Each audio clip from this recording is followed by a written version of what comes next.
so surprised. I'm so surprised. Y'all been in church 2 hours and you're expecting to see heaven out here, and there ain't no heaven. You're still right here on the black man's truth. No, you can't deny it. You can't deny it. You've been down on your knees the last 2 hours, haven't you?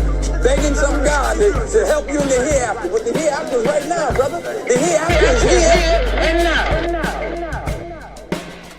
We a series of amendments and leather African pendants, handguns and incense. Liberation's expensive. Earned by studying love, books and bloods, the crooks and thugs, the capitalists love. They the enemies of the people because the words written replace where the innocence was. Searching for knowledge to escape what ignorance does. So we earn liberation by rejecting what was. You got to earn your liberation.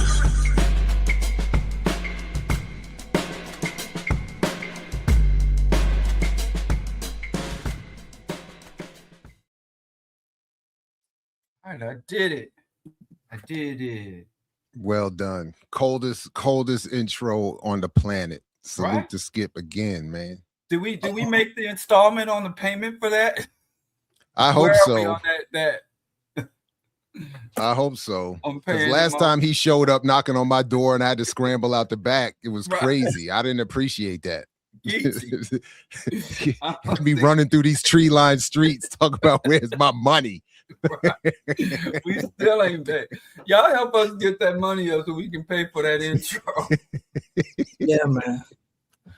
Or we can just wait. I've heard that Africans are free in other parts of the country, and the white man haven't came and brought our paperwork and tell us that we was free in Texas. You know what I mean? So maybe we could just Juneteenth, man. People take Juneteenth mad personal. maybe we could write a piece of paper and go read the paper to Skip and say we free, Skip. Y'all think that might work? Nope. Not the way he was chasing me through these tree-lined streets last time. I don't think that I was yelling all types of stuff. Please. Man, It's not my fault. In fact, Jared, I can actually lead the story with this. You're actually the reason why I got kicked out of Missouri prisons. Now I can't go speak in Missouri. What? Watch. This is why. So you remember your Fox Real News Network's interviews with Gerald Horn and what's the Bible who transitioned that you was talking about Juneteenth? Harry Jones. Yeah. Harry Jones. So I use those videos, when I host Juneteenth's event in Charleston. That's why they didn't want me to come back. Because again, most people are whatever. And then but this particular time in Missouri prison, they said that we were saying things that made them like want to riot, right? And they said you can never come back or whatever. But the person who's the organizer, who's like one of the top people at the NAACP chapter there, he's saying none of that is true. Like nobody has been writing. Like, listen, the whole everybody was calm and cool. Like we having dialogue. And in fact, he said that there were people who normally are rowdy. Their wings are normally rowdy. They chill. They repeating stuff from the conversation. They dapping them up. Say, man, thank you for bringing the people. They calm as fuck. They've been calm ever since. But in the paperwork, it says like they was like inciting something, but because in my conversation, I I'm always like talking and giving the mic and having like people. I don't lecture. I like to have conversation. So at one point I asked something. I brought up all the things. I started reading how afraid some of the governors. There were South Carolina governors who was like, these motherfuckers are organized. They get information from hair to hair. Like they were afraid. They were organized. Like they were well aware they was at war, right? So I started reading statements that like proved that. And at one point I asked a question, and I said, and I knew this was kind of escalated, but I asked about Nat Turner. I was like, how do you know Nat Turner? And somebody answered. He was like, well, he's a preacher. And I snatched the mic back. And I was like, no. I said, and then I repeated what Kobe Cambone said. Like Nat Turner has brought back hair to histories because he killed Europeans. Like he's not the average preacher, and the preacher, and so when I kept saying that, everybody started laughing, and then so it was. I know that I was saying intentional things that maybe the white guard who sometimes walk in, I knew he was feeling some type of way, and I'm sure they was recording it. But yeah, that was no.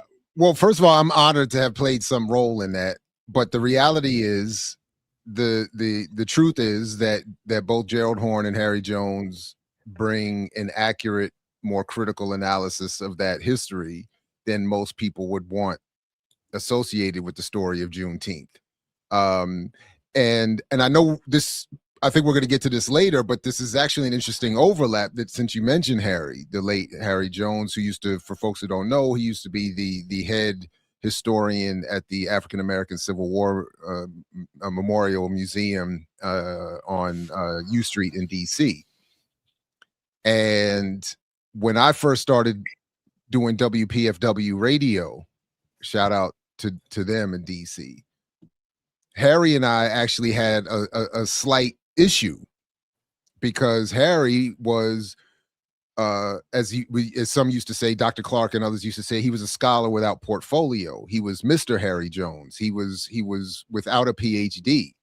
However, as anyone who ever met or talked with him understood, his knowledge, particularly of Black history in this country, was beyond any normal PhD level.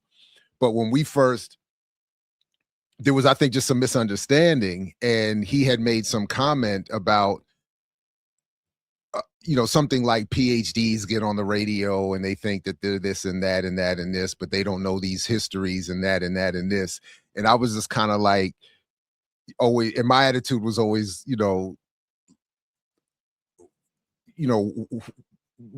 where's all that coming from, and what is this? Who are we speaking? What are the specifics? So he and I had a couple conversations, but and so my interview with him that day on the Real News Network was in part my wanting to make the point, like, we may not agree. You may have a certain view of me as a person, just because you think you understand who I am or whatever. But my real point was, I don't ever want, if I'm playing a role in media, I would never have that play a role in inhibiting or blocking a conversation. Like, whatever personal stuff we have is irrelevant. So, and I just think that that's one of a few things I've gotten right in this work, and I think should be considered as people continue doing this work in the 21st century, that you might disagree with someone or might misunderstand someone, but when it comes to a specific topic where their expertise is relevant and their political analysis is ultimately more important. Yeah. So anyway, I thought that was dope. That was, so, and Harry was dope. So rest in power to him. And people should check out his work. Some of it is still on YouTube. And that interview included, and he was sharp. He was sharp, and I'm not mad at him. The older I get, I bet the more I understand actually his perspective. How you just gonna be because I look at cats now. I have a PhD. I have all these degrees or whatever. I look at some of these cats now, like, how you just gonna pop up out of nowhere talking like you the only one that knows all this stuff? So I get it. So anyway, yeah, that was dope. No. So Diallo, what's up with you? I'm sorry you got in trouble though with the prisons though. Yeah, man. Yeah, I can't even go back in there and see what my homeboys. So you really said you can't come back. That was ultimately the point. Like, I'm banned from. I think I'm for real banned. Yeah, I don't know. Like, I'm banned from I don't know if it's the state, but I know that one. It's either the state or that particular one. So, but I'm telling you, like. So here's the thing, right? So I started when I was talking. At one point, by the end, this one brother came up to me. He was like, "Yo, man, that was good, but like this and that and that. But like, you might offend some people. You might have offended some people. Whatever." And I was like, "Well, we about to do the Q&A, so we could just clear it up at there, right?" And then I got back to the mic because we about to end. I was like, "You know what? My man said this might have happened." Something like, if I said anything to offend somebody, like, let me know, we can build or whatever. But most of them at the end, what they said was like, nah, you said good, it was perfect, whatever. They just, your ass ain't coming back yet though. Like, all of them kept telling me, I said, like that was great. We appreciate it. That was great. Like, you did exactly right, but yeah, you ain't coming back yet. Like, you ain't gonna never come back here again. So I think they already And kind of that's knew. why you did it exactly right. Yeah, That's why. I wasn't planning on going back, especially not for Juneteenth. I would assume that it was going to be a contentious conversation. So, but yeah, what you got going? You mellowed out, Diallo? Yeah, I'm good. I'm good, man. I'm just glad you didn't disparage my home state. No, I can't. Kansas. Well, St. You was in Louis. St. Louis. You don't even know St. where Louis. you was. St. Louis. I've been to St. Louis a couple times, man. There's not much in St. Louis other than the Arc. Like you got the little Arc, and then there's nothing else. The little arch. The Arch. What I mean. Sorry. Them St. Louis boys, man. Hey, wild. St. Louis, cool. So you what is your? Wait a minute. When am I going to be? Where I'm going? I'm going out that way. I'm going to Kansas City. When? On is this August 7th? Oh, in August. I'll be in Kansas City this month. I think in 2 weeks I'll be in Kansas City. Are you there? Is this business or personal? Personal, family. Yeah, I have never been out there, but I'm going. Ain't no good business happening in Kansas City. Well, I'm going to be, in fact, so we worked it out. There was some controversy initially. There was some issues, but I'm going to be, it looks like I am going to be speaking, I'm going to be participating at the, this year's Veterans for Peace Conference. Oh, What? That's in Kansas. Oh, that's cool. Yeah, at the Is University it of at the big Missouri. VFW building? The big? No, it's at the University of Missouri. Oh, UMKC? Yeah, UMKC. That's right off Truth. Truth. Yep. Yeah. So yeah, so I don't know if folks around here on the EYL space know the story. The quick story is they had invited me. I had initially gotten an invitation, then it got rescinded with the idea that, well, and the argument, the initial response was, one, he's a professor, so he doesn't know how to talk to common people, and then two, he's too radical. That was one of the for Veterans for Peace. Yeah. And so I did a little Patreon video laying it out. I was like, and I was going through the people on the thing, some people that I know and have had even issues with. And I was like, who is this crew to tell me that I can't be somewhere? I was like, then you can keep it then. I was like, so the dude that invited me saw the video. I had sent it to him, and he saw the video and they reconvened. And had another discussion, and apparently there was some misunderstandings. Re-offered the invitation. I agreed, and we'll see what's what. But yeah, I was just like, and in all honesty, these are people, some of the bigger names that are involved, like Cornel West and Reverend Yearwood and what's her name? Why am I blanking on her name from Code Pink? She's going to be there. So like some of these bigger names and some of these, I've never been in these spaces. So I was a little surprised to be invited, but I was like, but I'm like, and honestly, Medea Benjamin. Yeah. Thank you, Leah. At this point, honestly, I'm like,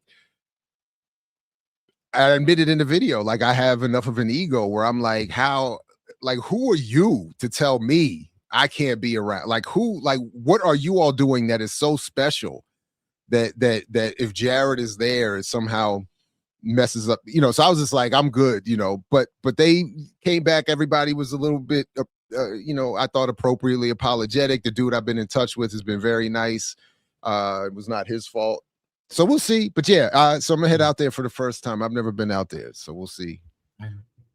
I'll tell him I know Diallo. Spots, I should get the carpet rail. If I say I know Diallo, not to know veterans, that won't carry nothing. So yeah, you find yourself you come across Truth, you over on Prospect, I'll at your boy. All right. It's funny how but I don't do the hood though. Don't have me try like you try to get me to the south side of Chicago. Man, that bougie, man. It better be on the bougie side of town. The nice place close to the university. No, downtown. So the university is right on the race line. To be all right. You know, As long as it's on the line. You know, I do the right race there on line. I don't go to. And they do orientations telling them students that come from abroad, don't go west of Truce. I mean, don't go east of Truce. Stay on the west side of Truce. West of Truce. All right. Yeah. Now that I'm not fighting line. Diallo, we that's got some where work I'll be. Yeah. Now that we know that Jared is going to be talking to some veterans for peace. Now that this section that we was about to talk about, right? So I don't know if this thing is new, but Obama finally has a list of things that I've seen. I don't know if y'all seen before. Yeah, that was wild. Yeah. That he have a list of things that he has done. Because you know, most people, whenever you say you argue with them about Obama, they'll be like, well, you know, they don't have concrete things. But now it seems like somebody has posted a concrete assessment of what he has done. They was reaching. I kind of felt sorry for him because if I had to compile that list, they were. They said 20 things Barack Obama did for black people, and it is a reach. Like the whole thing. Like they said, I'm gonna sit down and I got 20. Of course I got 20. It's easy to get 20. And after like 3, they was like, oh. He always washed his hands when he went to the bathroom. That's not to contaminate us when he shook our hands. He always put the napkin on his lap and not in his shirt. He like a good bougie, a good representative back then. Whenever his motorcade was driving through the city, he came to a complete stop at all red lights. He didn't do no California rolls and stop signs. See, and that's dangerous. How many black folks did he say? Oh my God! This list. The list. I was actually, when I first saw it, I was looking at the headline like, "Oh right, I want to, see what I got here," because it might be some shit he did that I missed out on that I could double back on. Like what he do? I thought the same thing. Honestly, I thought the same thing. Right. So I said, let me see this. Maybe I missed something. I was hating so hard for so long. I might have missed something. He put aside a pot of money,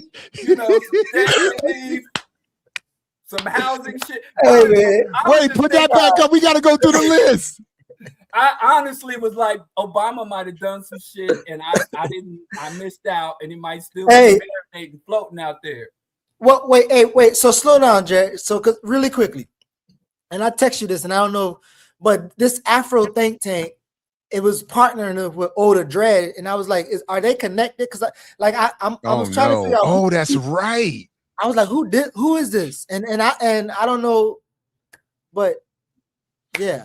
Hey, we just have to have a conversation because if Oda Dread can be correct in his analysis of hip hop history and be this wrong, if he's associated with this, but this is wrong here. Yeah, all I saw it was in partnership. Yeah. It's embellishment. You can't say he's wrong. He did a lot of those things.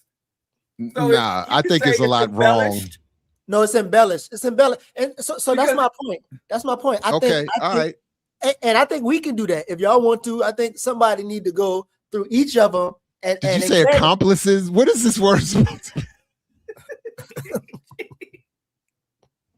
Are you saying accomplices or accomplishments? That's the real reason they won't let him back in Missouri prison. He set our GED program back for 2 months talking to the prisoner. No, so Jared, listen. He can't go back. Listen. I'm gonna take. Hey, listen. Honestly, today I didn't know it was gonna do it, but this is gonna weave into how I met y'all. I don't know why I met y'all, and then all of the intersections, and it's kind of centered around Obama, right?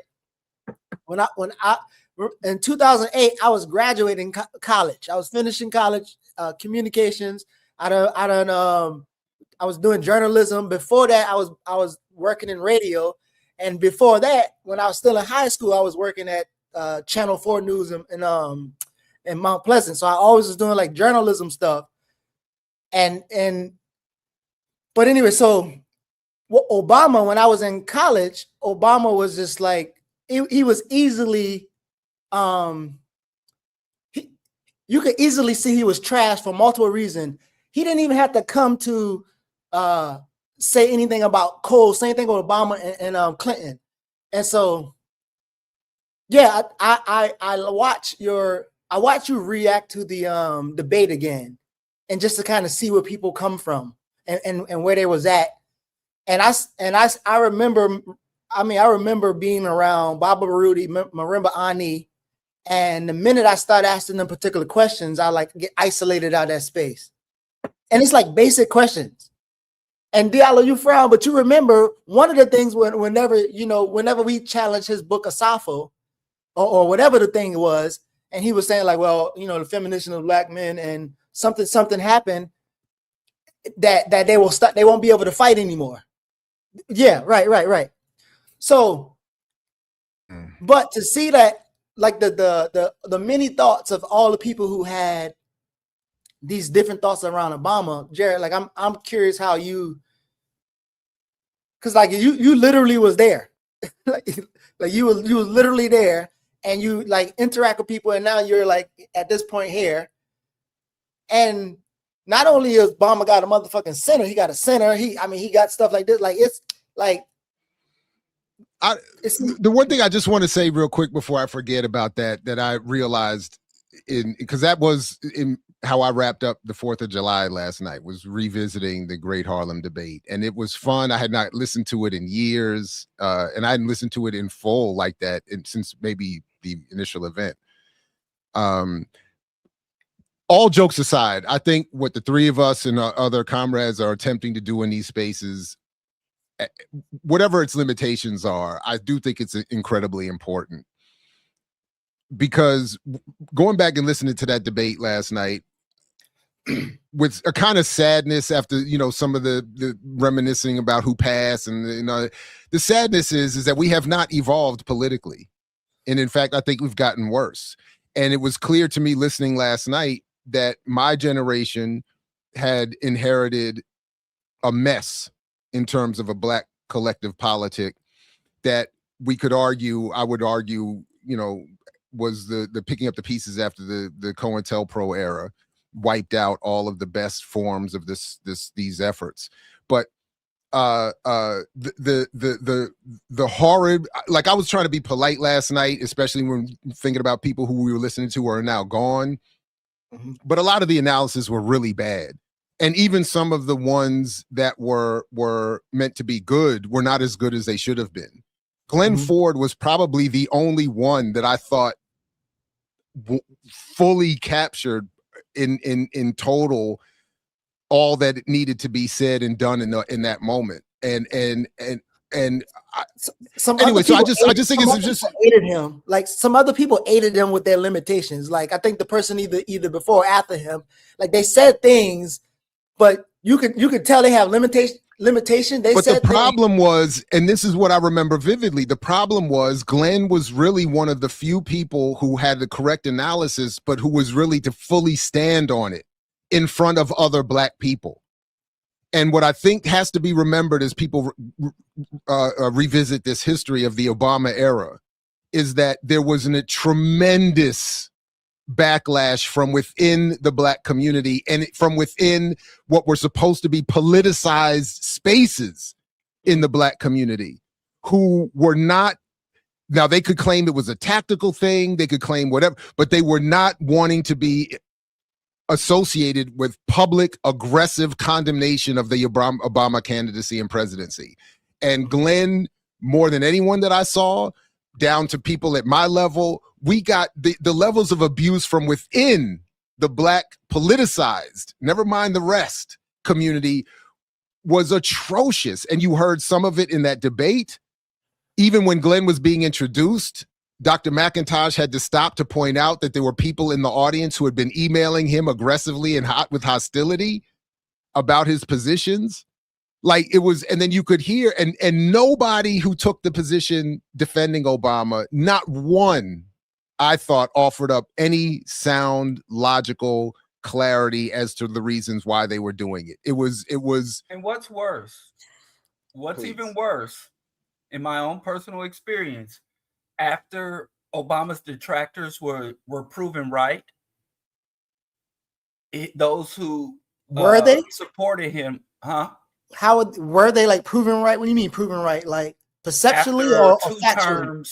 After 2 terms. You mean Geechee, did you hear what he said? I don't know. Are you all on the same page? Well, he Say said that again, right. Diallo. The people who are his detractors. Right. Were proven correct. In my own personal experience, people that came to me and went off on me for my criticisms, after proven right, they never capitulated.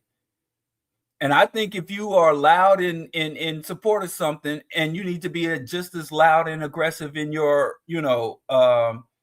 admission of being wrong and your missteps. Maybe I am proven correct. What do you mean by proven correct? That those of us who were saying Obama is a mess have been proven correct after 8 years. That's what I'm hearing Diallo say, and I think that's clear. That's absolutely right. Well, I had reached out to some no. Factually, but perceptionally, like it's different, right?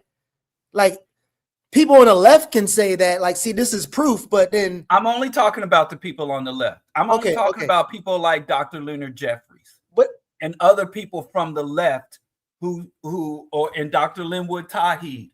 I'm only talking about the leftists who aggressively and loudly endorsed Obama in his first term. After 2 back-to-back terms, those who loudly endorsed him and were assuring me personally, some of them I talked to personally, and assuring the community at large about the great impact, the residuals, the positive outcomes. They were very loud in their endorsement, and they went silent on stepping up and say, "Yo, this was a really bad call." I think you should be as loud in your capitulation as you are in your condemnation or your enthusiastic support. I said that's one of the worst things, because I can genuinely see. I know some Black folks who have been struggling and fighting, and I know what it's like to be in a fight for a long time, and you just look for a victory anywhere you can see one. You want to pull victory from the jaw to defeat, and you say, okay, I've been in, because some of these people been in here in the struggle longer than we all been alive. So a lot of them were like, we finally did something. We finally pulled through something. We pulled off something in the face of all this oppression. So I understand that. I'm actually sympathetic to the Obama boosters of 08. So, yeah. But I even reached out. I sent a message to Dr. Leonard Jeffries, like, you got anything to say? Because you were very loud and aggressive in your endorsement. Do you have anything to say? You should be just as loud. Because anybody that I support, they fuck up, I want to be in front of calling them out, especially if I endorse them. Yeah.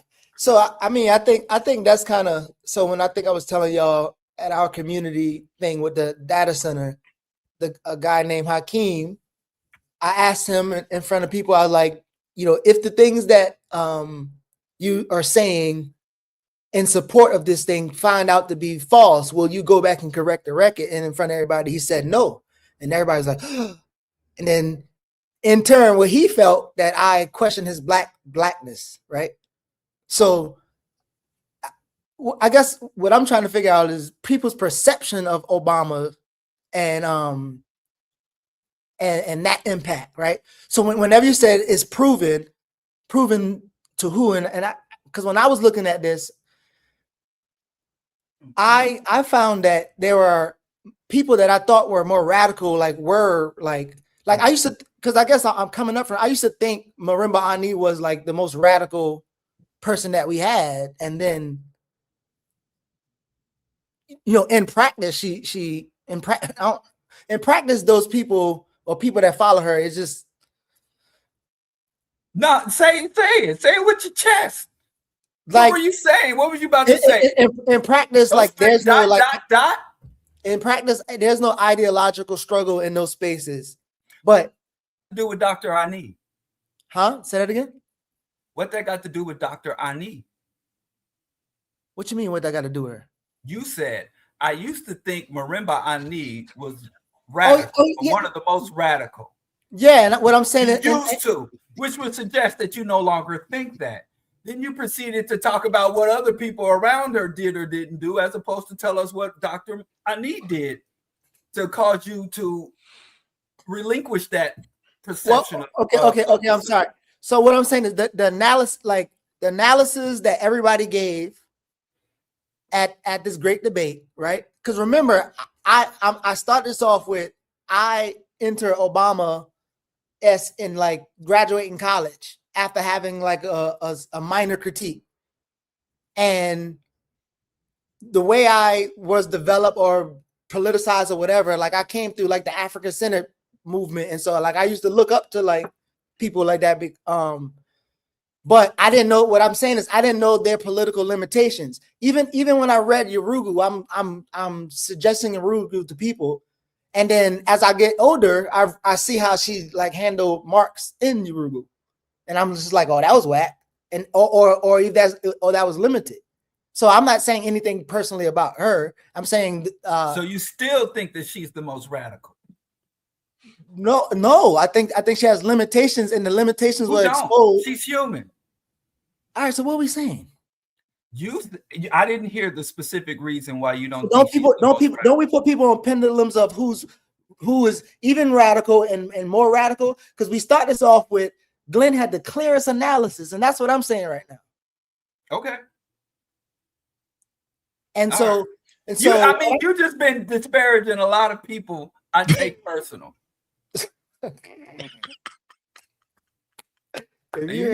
You've been disparaging a lot of people. No. I take personal. But you know, it's funny though, like this, because this has always been a thing, right? Because pedestals should exist. Those people and those people who follow those people religiously, they'll hear a different conversation, and then a whole nother thing start in the chat. And then we already had this before. We like the me, you, and the Safo conversation about the whatever we was talking about that day.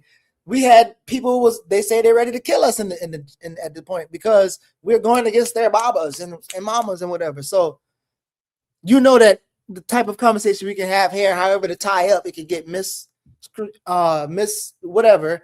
And because of all of us know real people, there's going to be some real conversations based off of things that we say here. So that's. But Marimba Ani is a radical. Okay. The most radical, as you stated.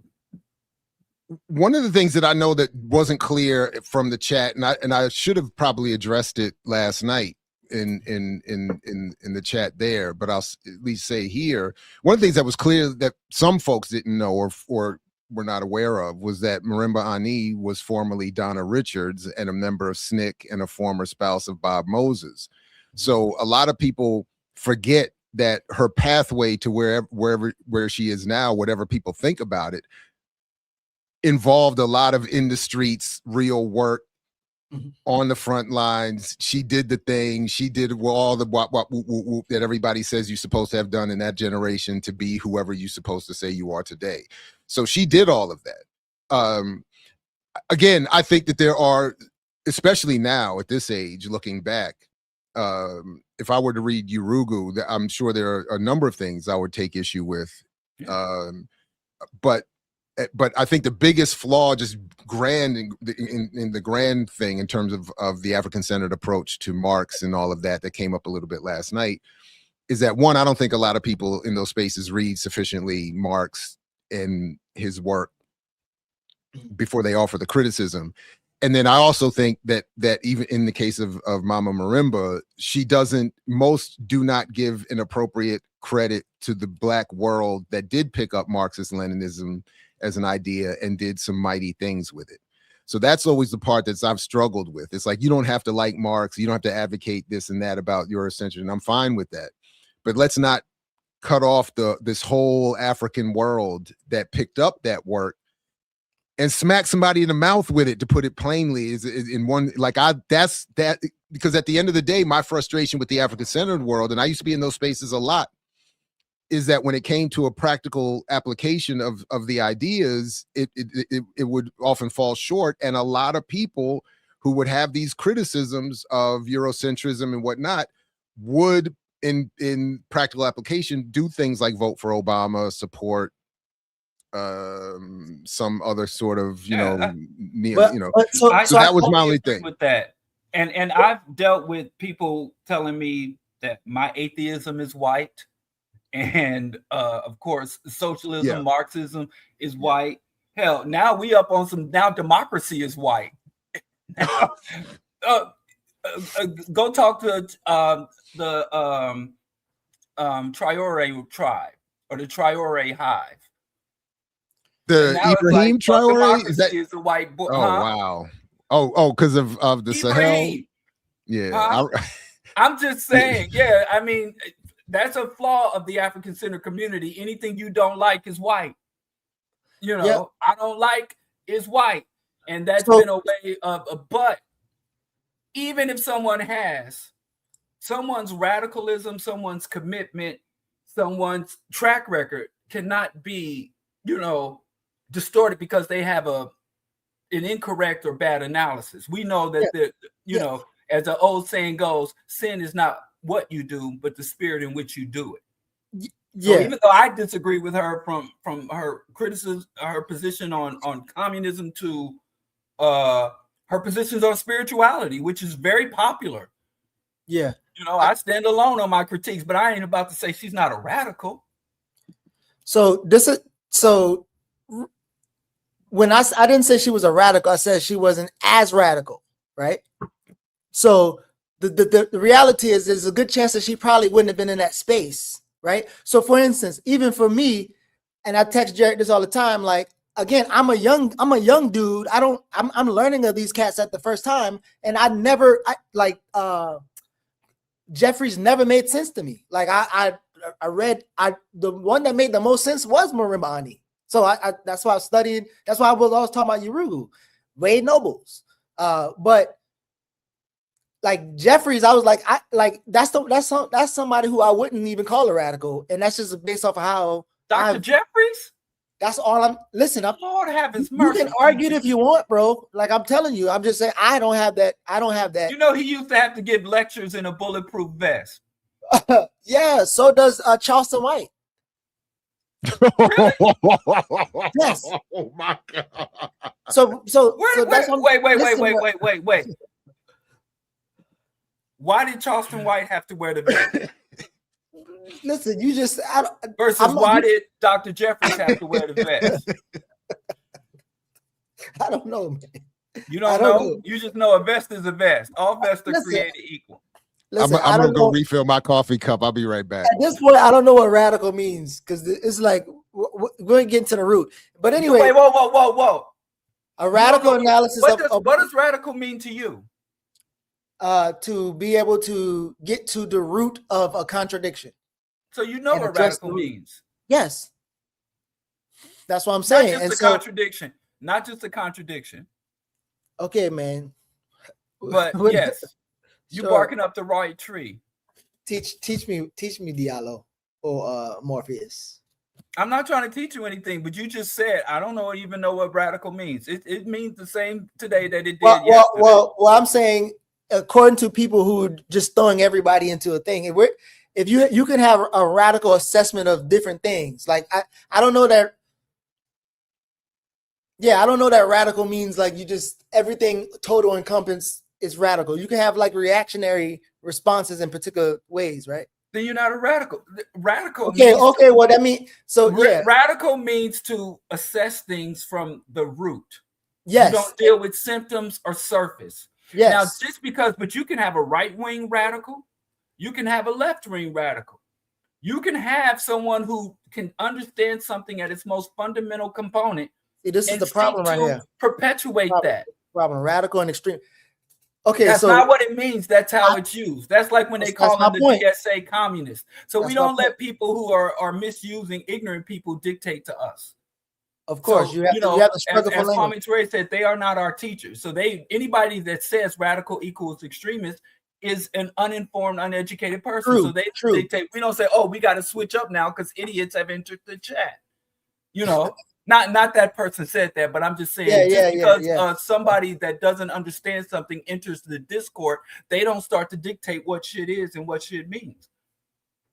Yeah, sure. So, I forgot what I was about to say. I was about to say something about radical. Yeah, I don't know, but you said you don't know what radical means. No, yeah. This is what I was gonna say. There's you could have. I don't know if you're saying that everybody is just radical if they have a radical approach to everything, right? So if you, to a specific issue, you look at the root to it and you address it. You can do that for one thing and you can not do that for another thing. Okay. Right? That means you would have a radical addressment or response to this, and this one is more reactionary. Yes. You as a whole person makes you a what? A radical, depending on it depends on what you deem where your radical analysis rests. So we were just saying last week that Jared and I, in terms of our familial status, have a pretty status quo relationships. You know, picket fence, 2.5 kids and a dog, right? So a person who is into radical, like, marriage is a status quo, reactionary, hierarchical relationship. So to me, a person has to be radical on their analysis of history, their analysis of the economy, and their analysis of proposed solutions. If you're radical in those three areas, I will deem you a radical, leftist radical. So you could be a radical in all those things and watch the Chiefs game, or have an affinity for shiny rocks, or the other things that I don't deem to be appropriate or necessary. Some people will say, hey, you over there playing video games, man, that's some lumping behavior. So we have to distill it down to the radical ideas, because some people have some far out ideas, but make no impact. I don't believe gender exists. I'm so radical, I'm going to eliminate all gender. Gender is a hierarchical social construct, and then they go out and they can vote MAGA. You know, they can go out there and support the cops, support the war on Iran, to stop Iran's nukes. You can have that radical position on gender and gender identity and gender relations and still have a bunch of reactionary shit. So when I am going to give somebody radical credentials, I'm only talking on, you know, the means of production, the engine of history, on the major shit. And if you want to have some status quo or reactionary positions on shit that don't really impact either way, then who cares? So can I just? But I just a couple quick things. I was listening as I did actually have to refill the coffee. Shirley, thank you very much. But two at least quick points. One, I think it's important to point out as it pertains to Obama's imposition on us in 2008. And I think this is instructive, and I would have liked to remember this last night, so I'm glad I'm remembering it now. Both Leonard Jeffries and Amiri Baraka loudly supported Barack Obama. So you had an African-centered, Afrocentric stalwart, a Marxist-Leninist, materialist stalwart, legends of their era, all saying the same. And this was the world into which we were all walking in. And I think that so on some level, everybody's analysis needs resharpening, revisiting, and all of us, whether we're on a pedestal or not, deserve to have our work. And I think even more so out of respect, the work of these elders should be appreciated. In the same way that as an atheist, we might be critical of folks who say, look, you praise these people and never read their books. We have a lot of the same problems on our side. So true. A lot of people have not read Marimba Ani's work. They don't study it. And there is a difference between reading and studying. They have not. The first hate award we gave with Greg Carr in attendance was we gave Greg Carr the Leonard Jeffries hate award for something like the I Don't Publish hate award, because they're both known for speaking and not writing. So in part, I'm saying that to say to the other point I wanted to raise, that a lot of people who might be appreciative of a Leonard Jeffries or others like him have not engaged his work, whether in print or in presentation. They appreciate something he stood for, particularly his battle with the Jews of New York over education, which I think, with all due respect, he has ridden that history for decades. And I say this as someone who has interviewed him, who has been in spaces with all these people, off the record spaces with all these people. I've been in all the back, let me be careful how I rephrase it. I've been in all the off stage spaces with these folks, the conferences space with so I'm not speaking out of just ignorance here when I say that I think we should appreciate, as I've revisited last night, the limitations of some of these analyses and be willing to say with everyone, we gotta, if your analysis, because to me, if your analysis coming from the African-centered or the Marxist world leads you to support Barack Obama and not see what was going on, I think that there's limitations there. So yeah, Jeffries was right to point out Jews were involved in the slave trade. Jews should not be determining the education for everyone and for Black people. Great. I'm fine. But that can't be the extent of the analysis. And I think in many cases it was. So all right, I'll just stop there. Yeah. Go ahead, man. Go ahead. I don't try to take away Jared's radical credentials because he thinks Jay-Z is the greatest. A lot of radicals have bad takes. That's my final word on it. I think I'm gonna be somewhere saying I used to think Jared was the most radical.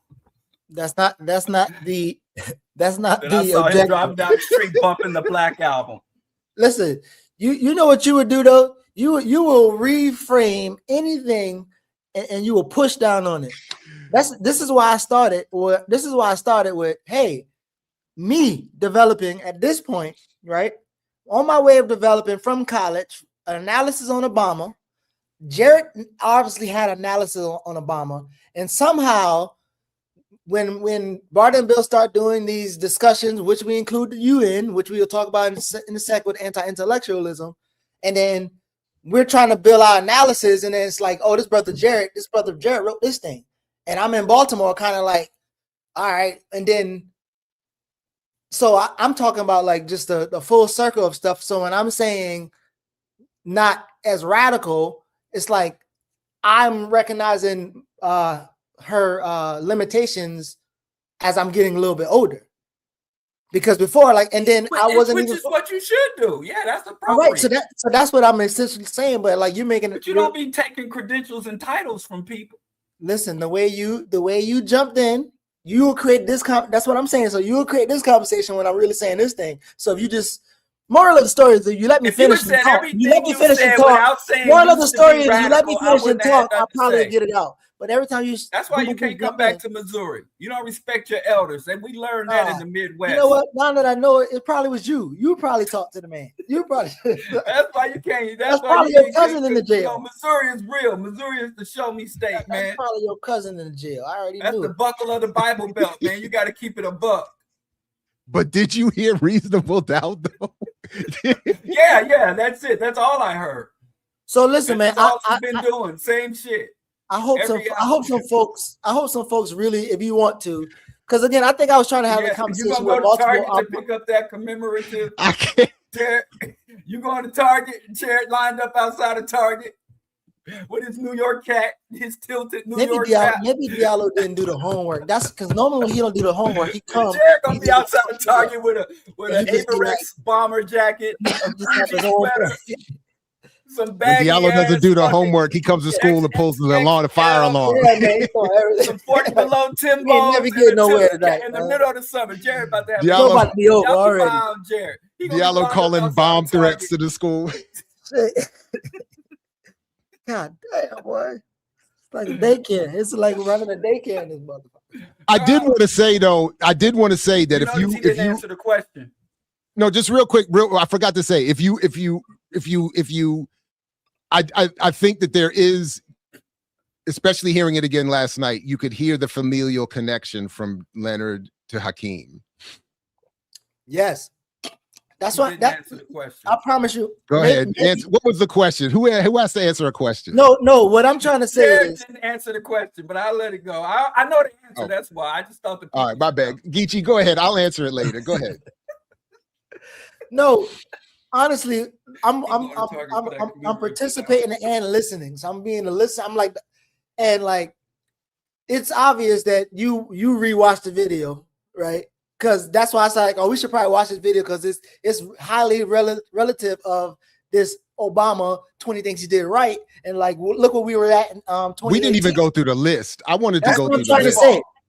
That's what I'm trying to say. So But I don't think Diallo watched the video again or even whatever. So trying to have a conversation, boom, boom, boom. He so sorry, y'all. He was trying to get to the yams. But are we gonna do the? Are we gonna go through the What's the thing?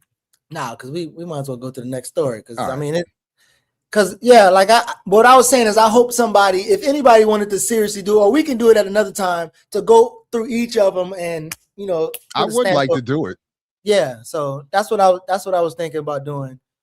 But I think we should go to Earn Your Leisure. So one of y'all posted a clip, right, of French Montana being honest about his failures of losing $5 million. And last week, I think we saw that I don't know if, again, the numbers can be lies, but the African guy said he lost $1 billion or something like that. And so No, the dude, he told Earn Your Leisure that the Ghanaian builder, whatever, architect or construction, whatever, he said that they had gotten $5 billion to build low income housing, and then he said they lost it, and that was the extent of the description, that they lost $5 billion. But this is who we should trust to invest in again to rebuild. What was it? Something City in Accra, Sambra City, Sambra City. Yeah. But so here's French Montana on EYL talking. And is he still irrelevant? Is he relevant as an artist? I've never listened to 1 second of his music. I feel like I saw him in a song recently, so I think he's still relevant. I think if Rick Ross is still relevant, maybe French should be too. Well, first of all, it's a flawed question. He's on Earn Your Leisure, so clearly he's relevant. Yeah. What happened with that? That was FTX? Yeah, FTX. Explain that story. I have my money in FTX, and I was interested in this and that, and certain people that was paying me, they was paying me in crypto, and I didn't want to put it in the bank, so I kept it in crypto, and I had it in FTX. One morning, I woke up, and there was like, yo, nobody can log in. That's good. No, it's not a compliment. You talking about tears? Yo, Sam Bankman, we looking for you, buddy. Tears from heaven. Eric Clapton in the flesh. Yeah, I'm telling you, bro, there's Clapton no feeling when wild. you wake up and you try to log into some shit that you got $5 million in, and there's the camera. I'm telling him, and he with me. I'm like, yo, bro, go. We at the airport. I'm like, cancel the flight. We outside of the airport in the truck with the laptop open. I'm like, get in this shit now, bro. I was sick to my stomach. I couldn't eat for like 2-3 days, bro. I booked another flight and I stayed in the room for like 10 days. Damn. Did you Yeah. try to call? Like, Yeah, I mean, it's nothing you can do, there's nothing but it's to do. like, do you try to get a lawyer to sue to try to see if you can get some money No. back legally? Yeah, did all that. There's part of it. They had a class action, so there was. Were you able to recoup any of it? Because I think some people got. Huh? Damn. All right. What did you learn from that experience? That's pain. That's painful. What you learn from that? You can't learn nothing from it because you know what you're dealing with when you get into it. What? You know what I'm saying? And just like, you know, it's a gamble. You know, look how young the kid is. Look, like, you know what I mean? It's just like, you just got to put your money in things that's more sturdier I than missed that. this part. I can understand why turned it people off. did it, right? Yeah. Like it feels legit. I mean, Miami was about to And name you the told arena them after his to! company, Yeah. right? So I mean, just look at You made the off? look at what's about to happen with Elon Musk. It's like the same thing with the SpaceX stock. Yeah. That's how FTX was. You go to F1, you see it on the F1. Yeah, it was all over. It was all over. I'm saying The branding, the name yeah, recognition. Yeah. Yeah, this one's he's gonna be a little different. I wonder, how does it make you feel about But it was a trend like that. a trend? Yeah. Yes, it was He says it's marketed gonna and be a promoted little the same way. Elon. It's It gonna be was a a little trend. Yeah, but he different. got- Put your money here, it will quite He- triple flip. So, All right. so the Wow. the financial. So I mean, I don't want to, I guess, liken the financial literacy, but there has to be a tie between the No, financial it literacy is. industry and the Obama Look, crowd. So first of all, we've been asked where are the sisters on this program, and we've been asked over the years, are we going to have another sister join us or a host or be more involved or whatever? Dr. Erica Brown was set to join us today, and we'll come back another time. But her work is essential on this. She already, I think, coined the perfect phrase for these fools, the false prophets of profit. Talking people like Earn Your Leisure and Roland Martin and others who have constantly promoted these enterprises, including crypto. They routinely, even to this week, are encouraging people to variously invest in the crypto industry. And so then to turn around and sit here and laugh with him as if they have had nothing to do with encouraging their audiences to do exactly what he did is bizarre. The other slick little thing that they do that is very much connected to Dr. Brown's work on financial literacy and others is that they very slickly let French Montana, at least in this clip, associate his loss with the hustle of one individual bad actor in Sam Bankman-Fried, as opposed to what many are experiencing is the quote unquote legitimate legal losses associated with the devaluation of all these crypto products. So CoffeeZilla just did another little piece this week on this, showing how oddly Donald Trump seems to be what's the word I'm looking for? He's able to, his earnings in the crypto market have gone up, even as the crypto market overall has just been collapsing over the last 6 months or so. So everybody other than Trump and others who are not involved illegitimately are losing their money. Right.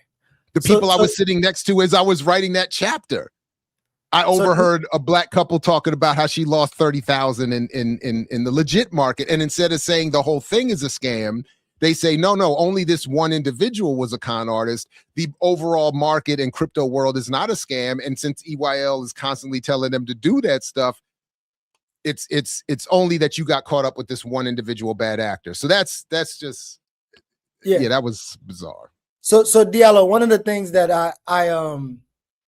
what I was saying, so my most of my experiences, what the people who come from like John Henry Clark to Marimba Ani to kind of Baba Baruti, and then you get like these like speakers and then these speaker series. But in those spaces, especially in Baltimore, most of the struggles were with the people who are as staunch followers of these people. And as Jared said, most people don't read. Like I remember having conversations with people about basic things as it relates to the community and things that I learned from these people that they say they are scholars of and they wouldn't know. But financial literacy thing has been the thing that even in the spaces that we all move in, sometimes the more militant people and the more clear people, like they struggle with the financial literacy part. Like there's always kind of like this. So I wonder if you see like a connection between like the people who's supposed to be on the left, who supported Obama, also with the people who are the financial literacy people of today. Well, first, allow me to say, ain't no way y'all put French Montana, and I don't know why he's French Montana, who's truly Arab Moroccan. I despise that man. A Moroccan Arab colonizer who came to the United States, aped African culture, black culture, and uses the N-word liberally. New York is my favorite place in the world. You know, my favorite city in the United States is New York, not the world, but the United States. And that's the weirdest shit about New York. Given these colonizers, people who hate us.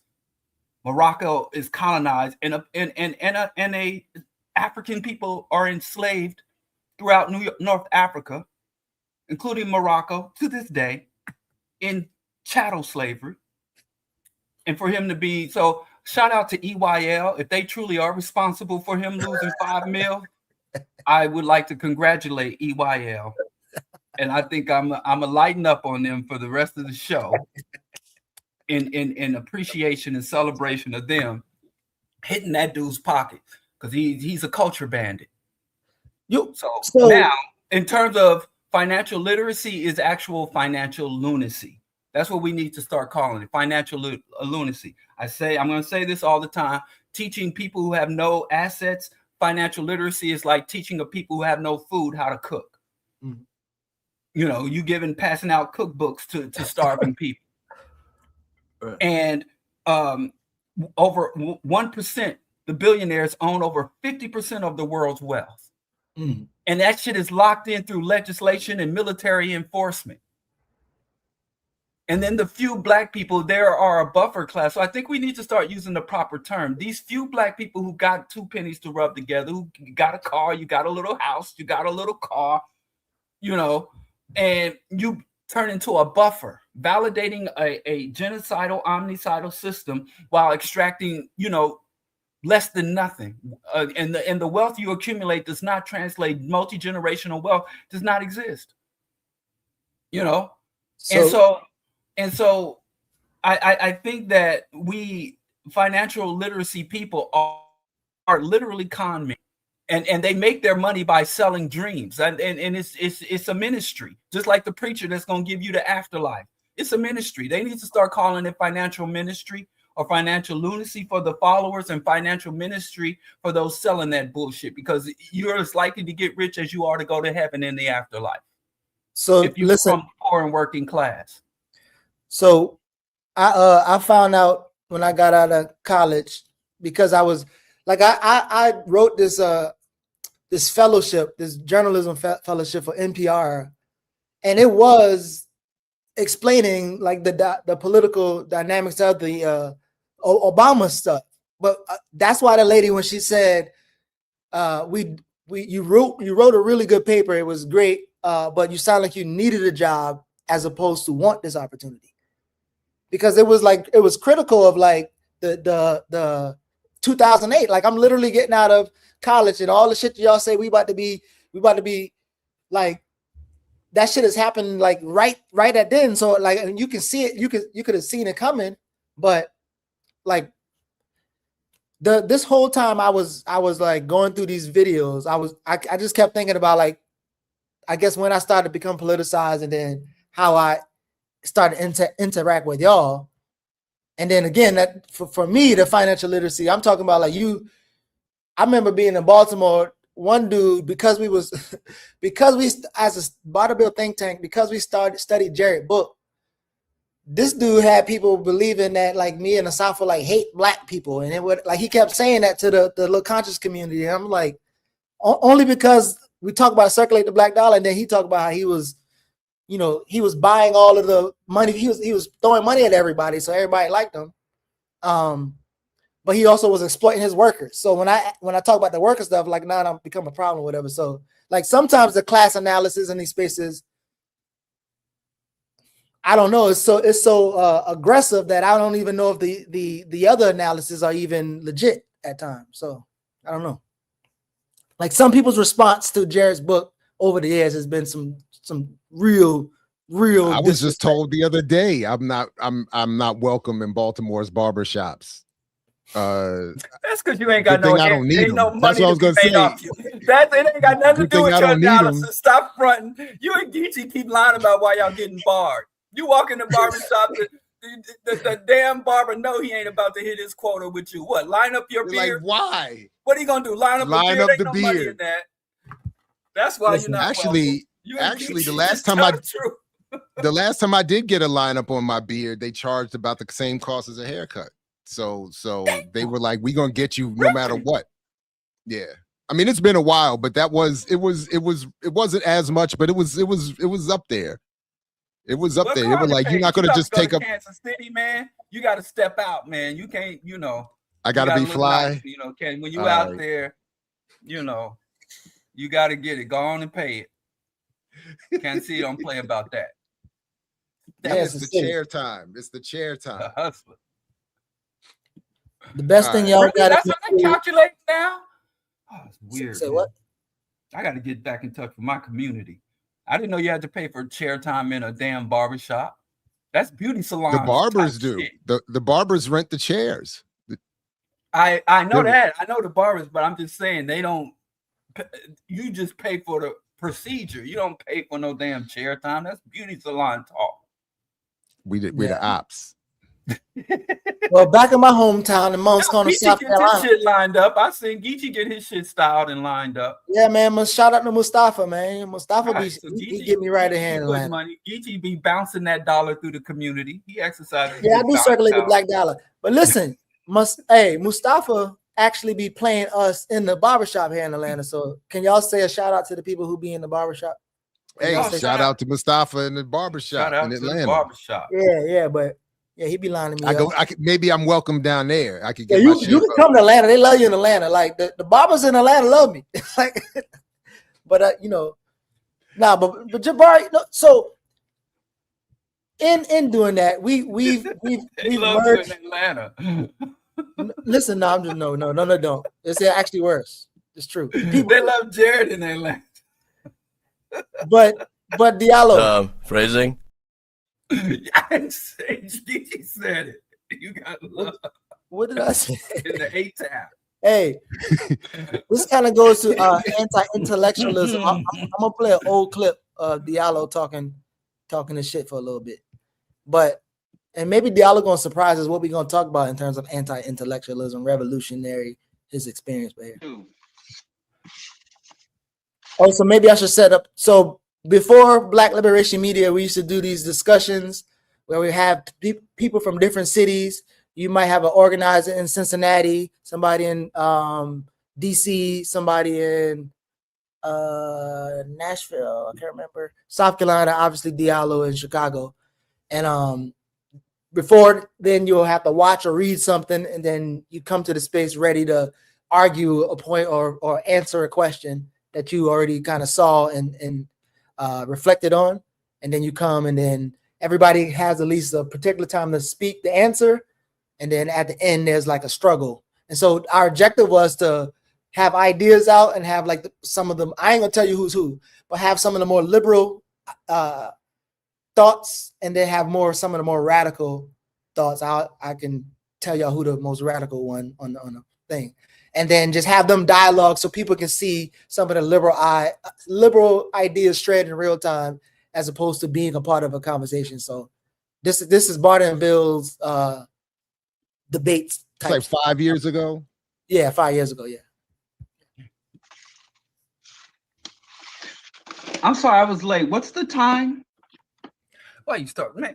Y'all hear me? Always consistent. You be late. Yeah, we can hear you.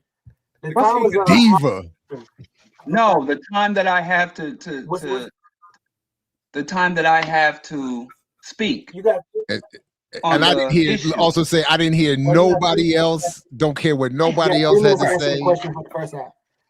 All right, I'll go as fast as I can. I really, mine is number 2, the evolution of oppression affect intellectualism.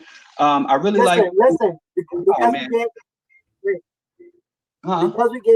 because we gave Asafo 4, you get 4. Steady interrupting, the same dynamic. No, I know, I ain't no hater, man. If he got more, then I'll stick to the rules. I'm not a hater. I'm not gonna pull that card, But anyway, I really like the concept of the evolution of oppression, because that is an intellectual understanding and grasp of oppression, because oppression does evolve. And I've gotten into many discussions with people about, you have people who say everything has changed and things are different. And you have people that say nothing has changed and we're just as bad as it always was. So I like the fact that it is an intellectual conclusion to understand that the purpose and tactics and means and methodology and even the ultimate outcomes of oppression evolve over time. And the evolution of oppression that I'm going to be speaking about roughly is slavery, Jim Crow, reform, benign neglect, post-racial, which was a very short window, but it came. And then we're in what I would define as the collapse, imperial overreach, and the scapegoating era of white oppression or white aggression and hostility. And in each of those stages, education has meant something, or intellect of the mind of African people has meant something different. In the era of slavery, Africans were very skilled artisans, were very skilled craftsmen, were skilled agriculturalists, but we were not allowed to read or develop our intellect, even though the work we were engaged in was some of the most skilled labor known to society at that time. And then in the Jim Crow era, or even the Reconstruction era, which I left out, which is another small window, we had the most prominent leader was Booker T. Washington, who also talked about the development of skill and the shunning or the avoidance of philosophy. So, I'm not gonna play most of that, but in this conversation, I'm sorry I didn't have enough time, but I was gonna clip some points because it was like an escalation. And although Diallo wasn't late, but it happened perfectly because like you can see like the thing building. And so you can go back and watch this on Bart and Bill Think Tank. You could have clipped that part. That part had nothing to do with nothing else going on. I meant to play the first part because you got. I know you did. What's the time? Put the thing on the thing. Put the thing on the thing. Man, you and Jay-Z, y'all love sneak dissing. But tell me this anti-intellectual thing. You might have some thoughts. Yeah, like I guess I think it's like a lack of ability to have ideological struggle. But what happened? What I missed out? Is he frozen? I think he froze. What happened? See, man, that's when you can't enter. Something broke. Something broke Diallo. There you go. Now you're back. It's my connection is late. Yeah, man. You can't have Geechee internet and be interrupted now. What did they say? You aged poorly? Is that what they're saying? Yeah. Oh, that's terrible. More like 47. God damn. See, and that's anti-intellectual right there. That's anti-intellectual right there. Wow. That's harmful, hurtful. So tell us about this. Maybe we even get into a circle of, is it a lack of ideological struggle? Is it like people have splits and they keep like even some of those people who have been those, and Jared, like even people who've been in that space, like those that are still alive, like the one thing I didn't ask you, Jared, like the Mumia stuff, like it almost felt like people there, as great as they were, and knowing more about Mumia now than I'd ever did even then, even though I was doing journal and I heard some stuff because I was doing journalism. That's what I went to school for. But it didn't seem like people even like that it wasn't responsive, so they had to kept chanting, but it was an event to raise funds. So I was curious, like how was people's support of the Free Mumia campaign? Like, has it fluctuated? Again, the way I experienced those times and that history, being admittedly in more African-centered spaces then than I am now, the support for political prisoners was as bad in those spaces as it is throughout all in the Black community. That the event, yes, it had as a background support from Mutulu Shakur and from Mumia, and they honored Dhoruba and said this or that about this or that, but Geronimo, yeah. But that wasn't the focus of the event, and many of the people that I would have seen in that event for the debate around Barack Obama would not be in spaces associated with political prisoner freedom. And I'll admit, I've been guilty of this myself, that I've shied away from certain spaces at certain times in my life because they were too white. And I think that has been, in the case of political prisoners, a mistake. And I was influenced by people in those spaces at that time who I wouldn't say there was some overt, declared organized effort to not support political prisoners because too many of the supporters were white, but there was enough of that sentiment.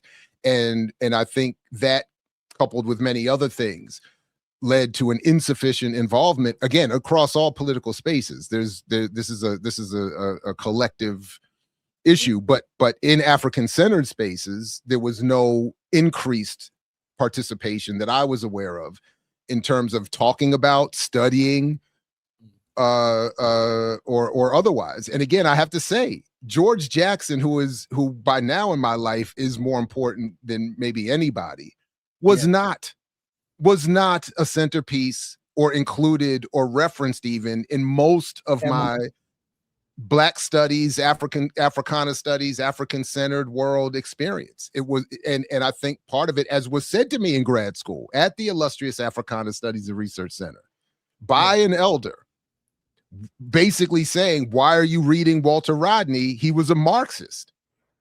Yeah. And and you could hear it in the debate last night. It was more clear to me than ever. You could hear the shortcomings of all of our analyses. So Diallo, like this is a flower moment. So when I was like struggling with them spaces, because I'm like, these people like are like, I don't understand. And then like there was and again, I'm not like Kamon Teachman, is that the name? Kamon Teachman from DC, like some radio. I used to listen to him. Freeman. Oh. That's my bad. Teachman, Freeman. The reason why I said Teachman, because there's a guy from Baltimore, a Ghanaian guy. He has a Teachman insolence program, and I merge these two sometimes. So, but anyway, that's who I was kind of listening to, and he said some things a couple times. I was like, whatever. But then somebody's like, well, this guy, he be popping off. And then I saw you online or whatever, and I started listening to you. And I used to joke because I like, he the more radical. Come on, that's what I used to say, because I like, because again, there's Irritated Genie, these people around there. And I'm like, I ask them things and I say things, and they're like, oh no, brother, For instance, I had my book, my children's book, that it had my upbringing, and they were like one white man and then an Asian person, whatever. And the white man had somewhat of a class analysis. And I said, hey, I got this book. He was like, oh, this is a good book. What's it about, brother? Oh, we got a white man in there. Oh, they ain't gonna work over here. Like that. They used to say shit like good. So anyway, that's how I end up meet you, because you had like a history of like, you'd be like going in at them. And then we just thought, I was like, yeah, like definitely whenever we have certain topics, like Diallo got to be there, because like he not afraid to say this thing, and everybody else, like we be in spaces and we be in the rooms, like, and we be at the church, we be here, and brothers would be like closed mouth, but Diallo was like, he'll be saying it to them, and yeah, that's why I was kind of bringing you in space. But when we did this thing around anti-intellectualism, and like we even for you, Diallo, you've been in those spaces, right? We both, like, I think maybe even you taught me to have a love for Del Jones. You also been in the supposedly radical spaces, and whatever critique you have of either one of them, they all functionally doing the same thing. They have inability to struggle through shit. And is it anti-intellectualism? Is it something else? Is it opportunism? Yeah, I think it's all of that. I say all the time, in my years, I've been active since I was 14 years old. And one thing is, and these are a lot of sincere, committed people, but people come to the liberation movement to exercise freedom, not to secure freedom. And I don't think we understand that. And it's a big difference between joining a movement or a belief system to express your freedom versus to secure freedom. So when they enter an organizational structure, it's very hard, like herding cats and grasping water are terms I used to hear when it came to grassroots organization. Many people come to the movement with the same incentive structure and motivation structure, i.e. money, promotion, status. And they look to the Black Revolution and hold it to the same standard they would use if they went to work for Coca-Cola Corp or Comcast. So that's why I started doing YouTube and all that stuff, because I think that revolution is ultimately an intellectual endeavor, because the desire for freedom, outrage at injustice can only get us so far. So there's a lot of desire, there's a lot of outrage, there's a lot of passion. But like you said, the intellectual component is one of the weakest areas. And menticide, where people are ahistorical, anti-analytical. They don't have, I mean, every time when I first got here to Chicago, every time that I had a gathering, someone would stand up in the movement and say, all this talking, I'm about action. Let's get it done. Well, what are y'all doing? Y'all doing all this talking. And I've been every in single time hundreds of spaces. And I never heard somebody get up in a gathering. And I'm like, why would you come to the talk meeting? That's like I see a flyer for an orgy. And I show up at the orgy. All and y'all I'm want like, to do is y'all talk. having all this intercourse. I ain't with all this intercourse. I'm like, the flyer said we were having a discussion on this topic. We didn't, nobody nowhere on the flyer or the promotion did we say we would be taking action as you define it. So what are you doing here complaining? Why would you walk into a room with a podium, a stage, a bunch of seats, a panel of talkers? I'm about action. And complain that we doing all this talking. Listen. And it's 100%. There's never been a meeting where that does not happen. Diallo. Never. There it was is anti-intellectualism. So here's what's funny, right? So even with some of the conversation, all of us has been in different spaces online, and we try to do a great thing and all come together, join platforms. But all of us had our individual conflict with or conversations with people. There was one guy, I don't remember his handle name, but he was explaining to me like, man, the revolution never over. Y'all need to stop talking that shit. Everybody need to go home, focus on themselves, focus on their wife, build their own things. I was like, okay. I said, well, why are you doing that right now for your wife? Why you have time to be on the internet when you should be doing that? Like, if it's over, why are you even here to have the conversation? Like, you shouldn't even be commenting. But the level of these craziness is like, again, there's a online presence, and then there's like a actually in community. So being in community with these people for real, you have to have these interactions, but have the conversations. Brings Barter Bill to we trying to go beyond studying, but also put it in where there's multiple people studying from different communities, and they're trying to force some type of more of a critical struggle, whatever they're at, whether they're in labor. We got labor organizers in there. You have people who just in these different organizations. And then we started doing these things where we got to start, because all of our lectures we'll talk about a thing, but then we'll go into the political, what you should be doing in response to that. And we'll have policy, boom, boom, boom, boom. And so we have to start developing people or doing interviews where we get particular people who have a skill set to do a particular thing or say a thing. So we did these episodes. We got Jared, Diallo, whatever. But this was one of Jared episodes. As a Black-owned economic consultant company that is funded, as we showed, or his website shows, by dozens of the biggest white financiers and corporations in the world, so that he can give free financial consultation to Black communities. These are who's telling us how to do this. That's what's, I mean, it's like the lottery winner coming and telling you to play the lottery because he won too. Like, you know what I mean? It's illogical. But because so much of our Black commercial press is caught up in promoting this, I use Roland Martin as an example, but he's just one example. So much of the conversation in our public sphere is dominated by this nonsense. And that's why it's so confusing, and that's what makes the propaganda so effective, and that's why our media environment is constructed as it is, to deliver this kind of psychological warfare. I mean, that's what it's designed to do.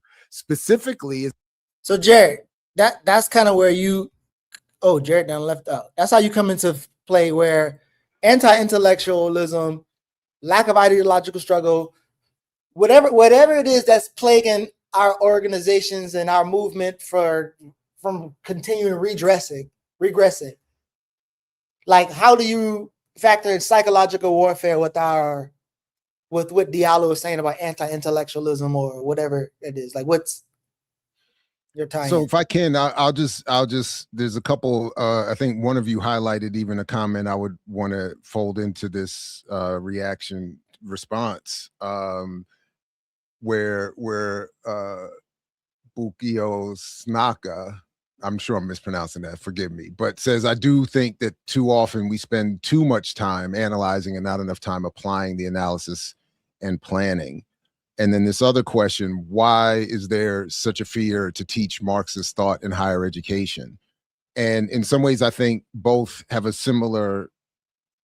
a similar response to all of that. One, there is the general oppressive nature and force of the internal colonial experience, as I understand it, that Black America suffers. So this is an ongoing oppressive, hostile, violent, variously violent relationship. Add to that the manifestations of it, whether it's the Red Scare that does impact the entire country and world, and even the most radical Black spaces. The attack on communism, Marxism, makes it very difficult for anyone. And I've had this argument a number of times, whether or not it's easier to get a professional job in academia as a Marxist or an Afrocentric, or an African-centered thinker. And in both cases, my answer has evolved at least to be somewhat similar.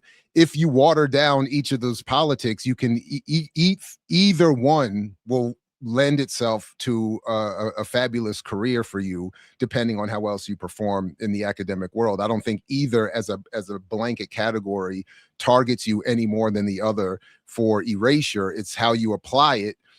There are plenty of African-centered thinkers. Well, I don't know about plenty, but there are a number of African-centered thinkers who have had and do quite well in academia, as is the case with Marxist thinkers.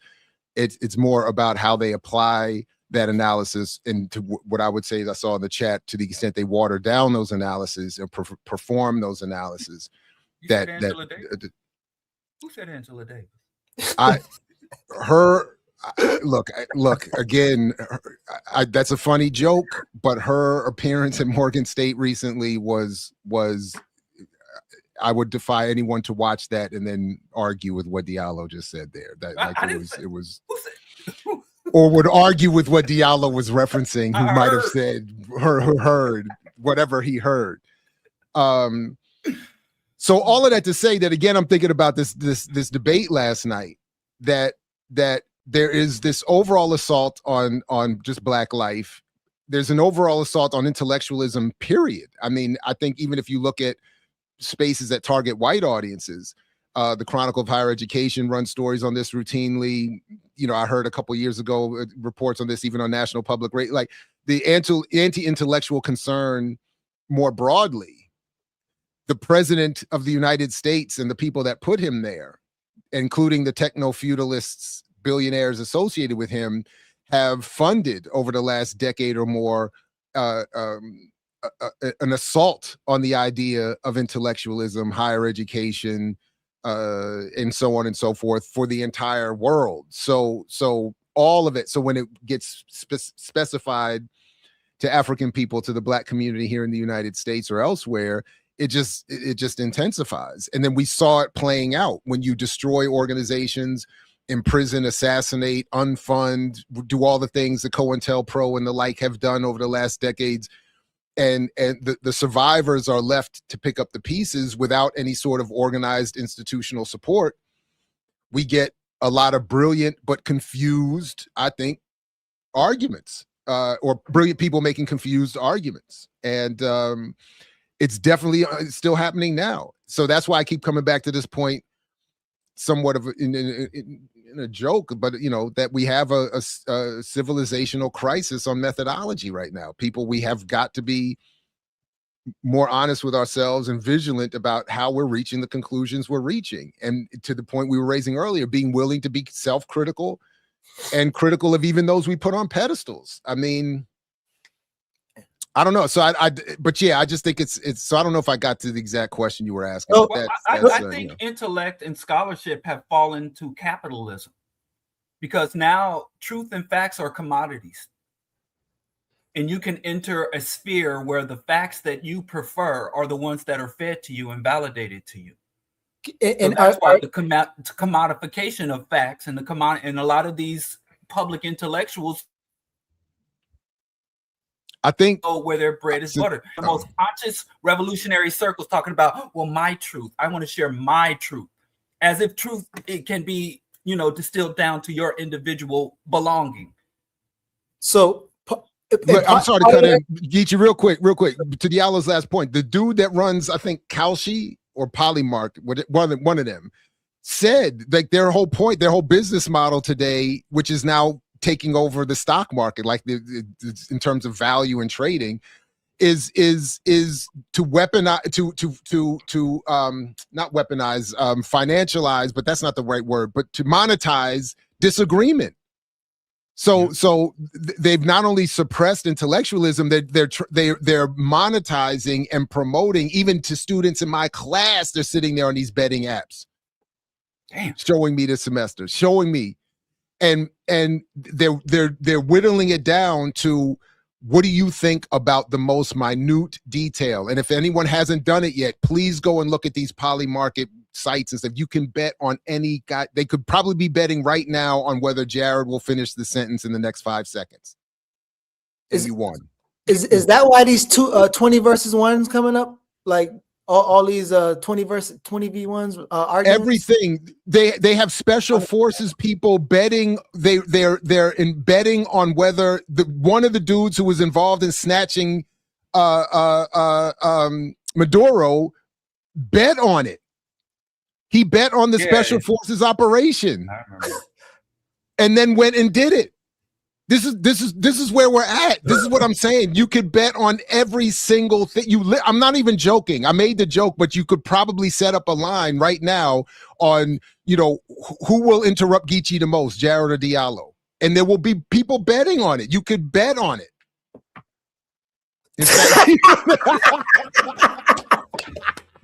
No, proceed. I'm still listening. I'm listening. But straight up, if you do that, then you could sit here and either interrupt or not, to the point where you win. Like they do that. Like we're a wrap. So here's this thing that I've been struggling with, right? All of us in these spaces, all of us be like saying late stage capitalism, right? And a lot of this stuff is really funny, but like saying what it means and then how it means on a cellular level of like how you interact with people, and then let's say, for instance, all of us somewhat want to change the way things are, and so however we decide we're gonna do it, like at least you on the camera having a conversation to try to like contribute to something, right? But with this debate thing, to be this age and go back and hear that, and then hear somebody who's like, because as you all said, you're supposed to develop, right? And then when you develop, like the things that you used to know, like you're gonna see them differently, and that's what happened with that. When I watched that thing, I was like, dang, like a glint. All I can imagine is coming in with, you know, let's say if Baba Rudy came and we went there and we went to this place. All I can imagine is I'm listening to what she said, and this Glenn dude, he's gonna be the weird guy. Like he's probably not gonna get no attention, but that's like a thing that's like most people don't know. Like none of my cousins, nobody know who Glenn Ford is. Like we know who Glenn Ford is, but the majority of Black people, like, so yeah, that's what I'm trying. I'm like, when I'm thinking about this, like I watched that thing, and I'm obviously having a different experience than you because I was younger. You were there. You was already advanced, and then that thing made me even read Mumia again last night, live from Death Row, when he started talking about like that period where he, I think he was leaving the Panthers, like right before, like I guess when he was being surveilled and all those other stuff, and even now, I didn't know the details of it. I just knew about it because, again, I came in at a certain point where, and that made me think, like, do all these people know? Did these people fight for Mumia? Was there a height? Because I wasn't there. Was there a height of Mumia's movement? Like, did it ever get like? So yeah, that's no. I think there was maybe. I don't know. Maybe I'm happy to be checked on this. It felt like there was a crescendo in terms of hype around the movement right around that time where where he wrote live from death row, where he was getting censored off of NPR, and they had the all things censored book and all this other, in some ways it's hard to measure it because of some level of consistent support. It feels like there's always been some sort of but it's always been an insufficient amount. And again, a lot of the people that would have been at that debate around Obama would not have been in spaces organizing for Mumia's freedom. So, and it was depressing a little bit to hear Pam Africa saying back in 2008, we're about to free him, we're going to get him out and all that. And here we are in 2026, he's still there. Yeah.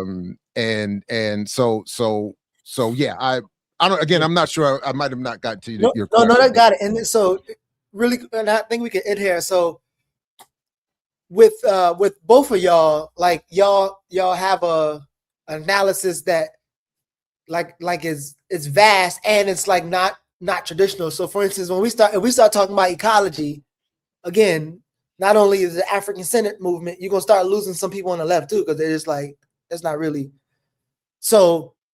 But again, even from my experience growing up or learning from Glenn and Mumia, and then there's other folks, and even with Black Agenda Report right now, like if you want to get like left environmental analysis or even develop one, like these are the so to see somebody that clear at that time, and this is not long, I guess it's still long ago. I keep fighting that. It's almost 20 years, man. Yeah, I keep fighting that. Like I keep want to say it was like 5 years ago, but to see somebody being that clear, like obviously he had to study other people who were clear, and that's how you get clear. But I got a question around this nuke stuff. Like I don't know if y'all are watching the supposedly not Ukraine,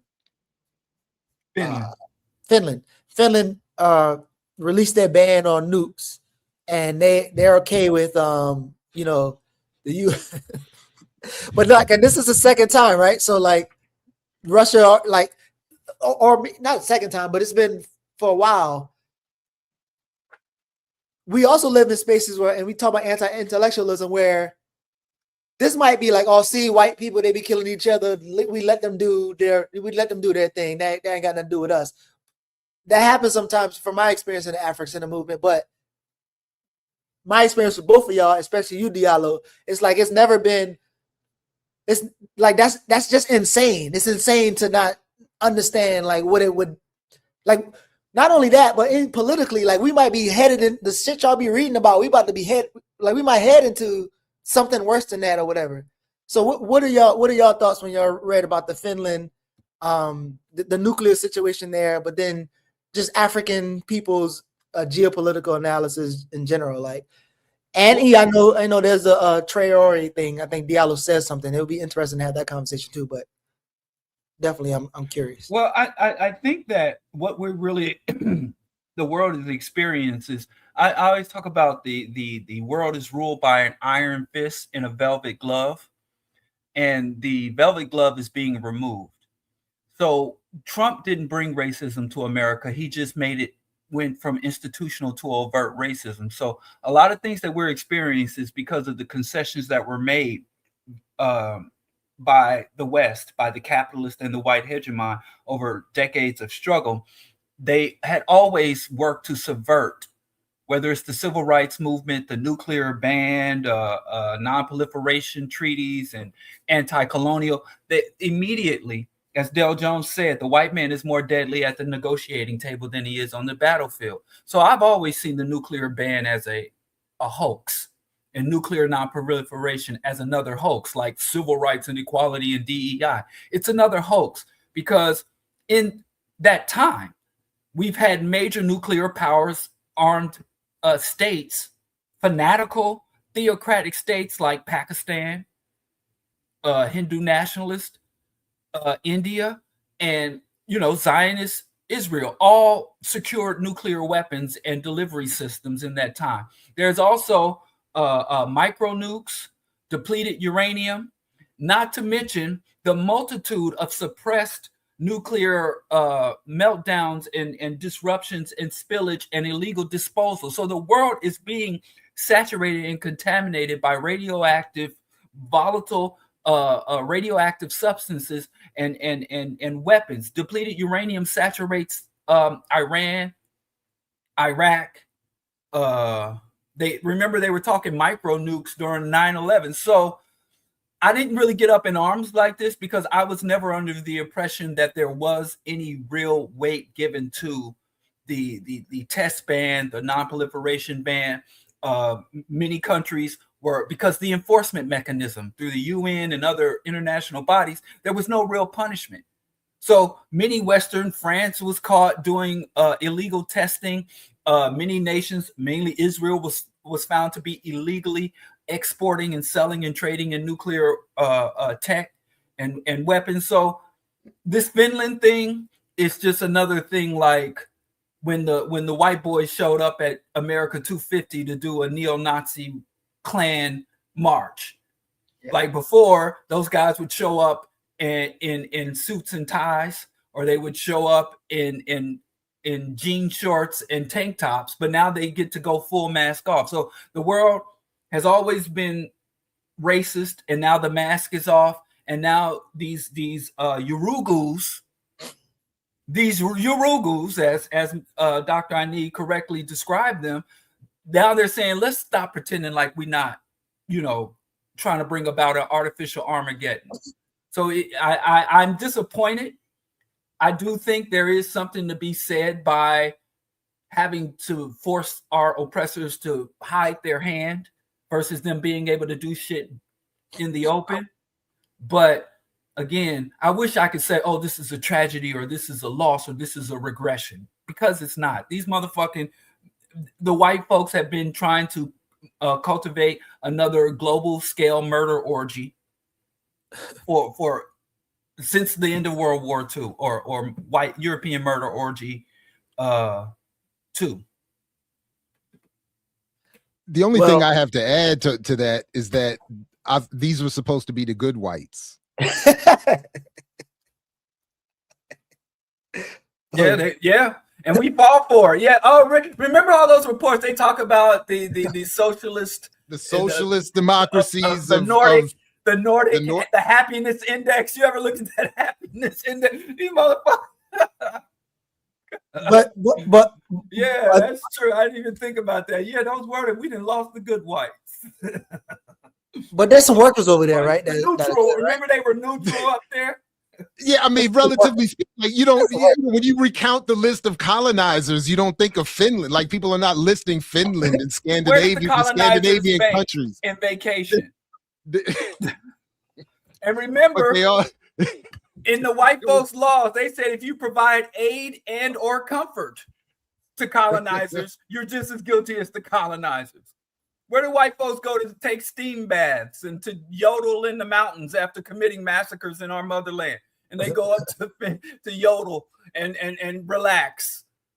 Just like you see how the IDF we all in our contradictions. So we all in our contradictions. But no, so I'm do y'all think also, like so Jared, I was like, yo, whoever gonna do Jared documentary, y'all gonna be in for a fucking wild ride.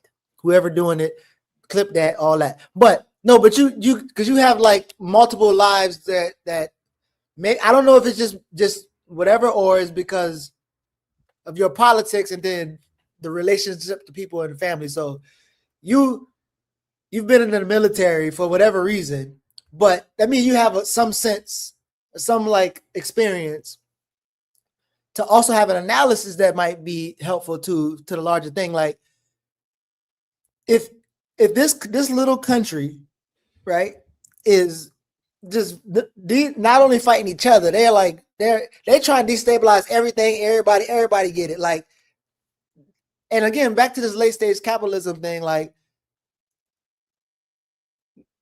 they're not even like, it's not even possible that's sustainable. And you can speak to that. And then I know you said sometimes watch some of these people who they'll tell you what missions are not going to be a good mission because of this. And this dude this dude is going against like people who actually have a track record of, even though there's bad stuff, but they have a track record of doing things a particular way. And he's still not doing that. So like you just have analysis to where like you can argue that politically that don't even make sense. Like militarily that doesn't make sense. So like I'm curious if you think I don't about know. No, let me just be clear. I was a glorified custodian who just got put on a 50 cal gun mount when they thought the big time weaponry couldn't defend the aircraft carrier. But I don't have any mission experience. I don't have military strategic, whatever. So why you being watching the military? Come on, Jared. No, I sound like Geechee when he was talking about his time in Costa Rica. I was just oh down my there. God. Oh my God. Hey, I was just, hanging around.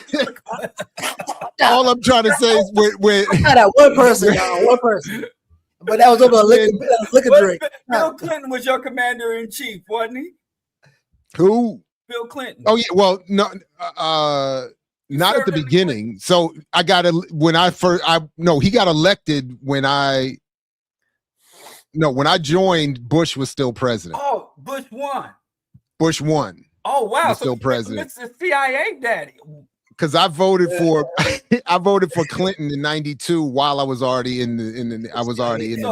But you, like I said, you in the military, Geechee in Costa Rica, nothing went down. Diallo in the prison system, everything cool. But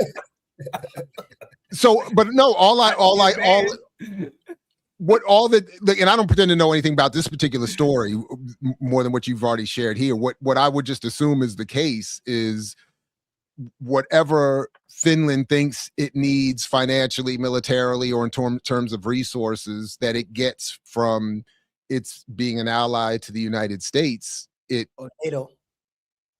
They were like, we need to do what we need to do. And if it means, somebody probably said there's money in nuclear proliferation and you putting nukes on the border, and they were like, all right, we got a Scandinavian social democracy to support.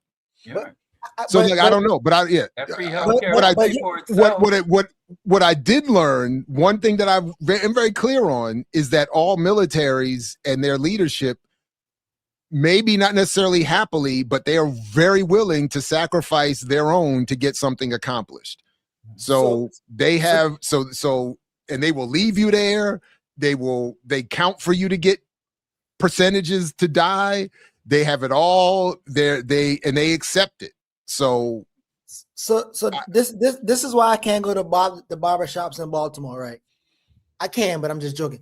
So sometimes when people say things, I be wanting them to play the whole thing out. Like the thing with the buying power, I was like, okay, let's all play an example. And I forced them to do the example, and it don't work, and then they get mad and they still want to argue. But I'm like, so what I'm saying by this, even if we like play the logical conclusion of the American project, right? Right now, like let's say it's gonna last forever or whatever.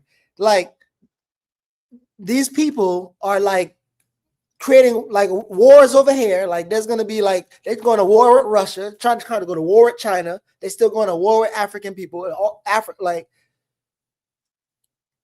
So that's what I want you to speak to, like how serious should people be about, like, I guess ecocide? Like I know one point we talk about a particular thing, and we know we talk about the moon, and there's a conversation around that now, but like niggas acting like we gonna be here for a long time or forever, or we got another 20 hours, or like that's what I'm curious around. Like what's happened geopolitically? That like, yeah, we can argue around that this was a sovereign neutral place, and then Ukraine was neutral, but then they kept arming them, and Russia said, well, if you do this, we gonna respond, and then Russia respond twice or whatever many times, and that's aggression. But like they doing that, and they're doing like multiple other things at once, and we here, and we all here sitting there arguing about what your shoe don't look red. Like what? Like that's what I'm trying to figure out. If y'all could speak to that, Diallo and Jared. Diallo, I would have. Yeah, go ahead. Well, Gil Scott Heron said poem Word for Peace, the only problem with peace is that you can't make no money from it. I think that perpetual warfare is essential to capitalism. If you could have a solid decade of genuine peace, the economic system would collapse. And that's what it is all about: the expansion of territory, extraction of resources, concentration of wealth, and domination. So in the earliest stages of capitalism came about because of conquest, and capitalism can only be sustained on conquest. And many of us, the comforts that we enjoy in this country are only a byproduct of relentless extraction, conquest, and death, except that in the so-called first world country, we have a sterilizing distance between the death and destruction that is at the root of our comforts and opportunities and affluence, where other people are a little bit closer. We don't live near the sweatshops. We don't live near the mines and extractory industries. Many of us who don't even live near the coast where those massive shipping docks are. So we are all but oblivious to it. But this is essential. And this is one of my issues with the financial literacy people. They ignore that. We know that a fiat currency depreciates rapidly. And, I'd go get a candy bar when I was a child. I could get a candy bar for 35 cents. Those same candy bars are now $3. If I have an abundance of money, if I have a whole shit ton of cash, even if I got Elon money, every day I wake up, that money is worth less than it was the day before. So it's not enough to just make a lot of money. You have to figure out a way to expand the money. And that the only way comes to be the universal commodification of everything, from ecosystems to individuals, to attention and information is now a commodity, to warfare and conflict, and war profiteering. The top investments. You can't tell me a major portfolio that don't have Boeing, Raytheon, and warfare. And if you have an economy that depends on perpetual growth, how do you sustain perpetual growth on it? Because we always say, oh, you can't have perpetual growth on a finite planet. Yes, you can. The way you can do that is if every decade or so you blow a whole lot of shit up. And then you get contracts to build it back up. Marshall Plan your shit. That's one way you can sustain infinite growth on a finite planet. Build up a bunch of shit, blow that shit up, and then secure what do they call it? No bid contracts to build that shit up. Halliburton in Iran. Right now, Iraq is being rebuilt. Afghanistan, minerals are being extracted. They already discussing who's going to make the money to rebuild Palestine. And they creating AI videos of beachfront property and condos. What's her name? Is it Gwyneth Paltrow? I don't want to be reverse racist. I get these white women confused.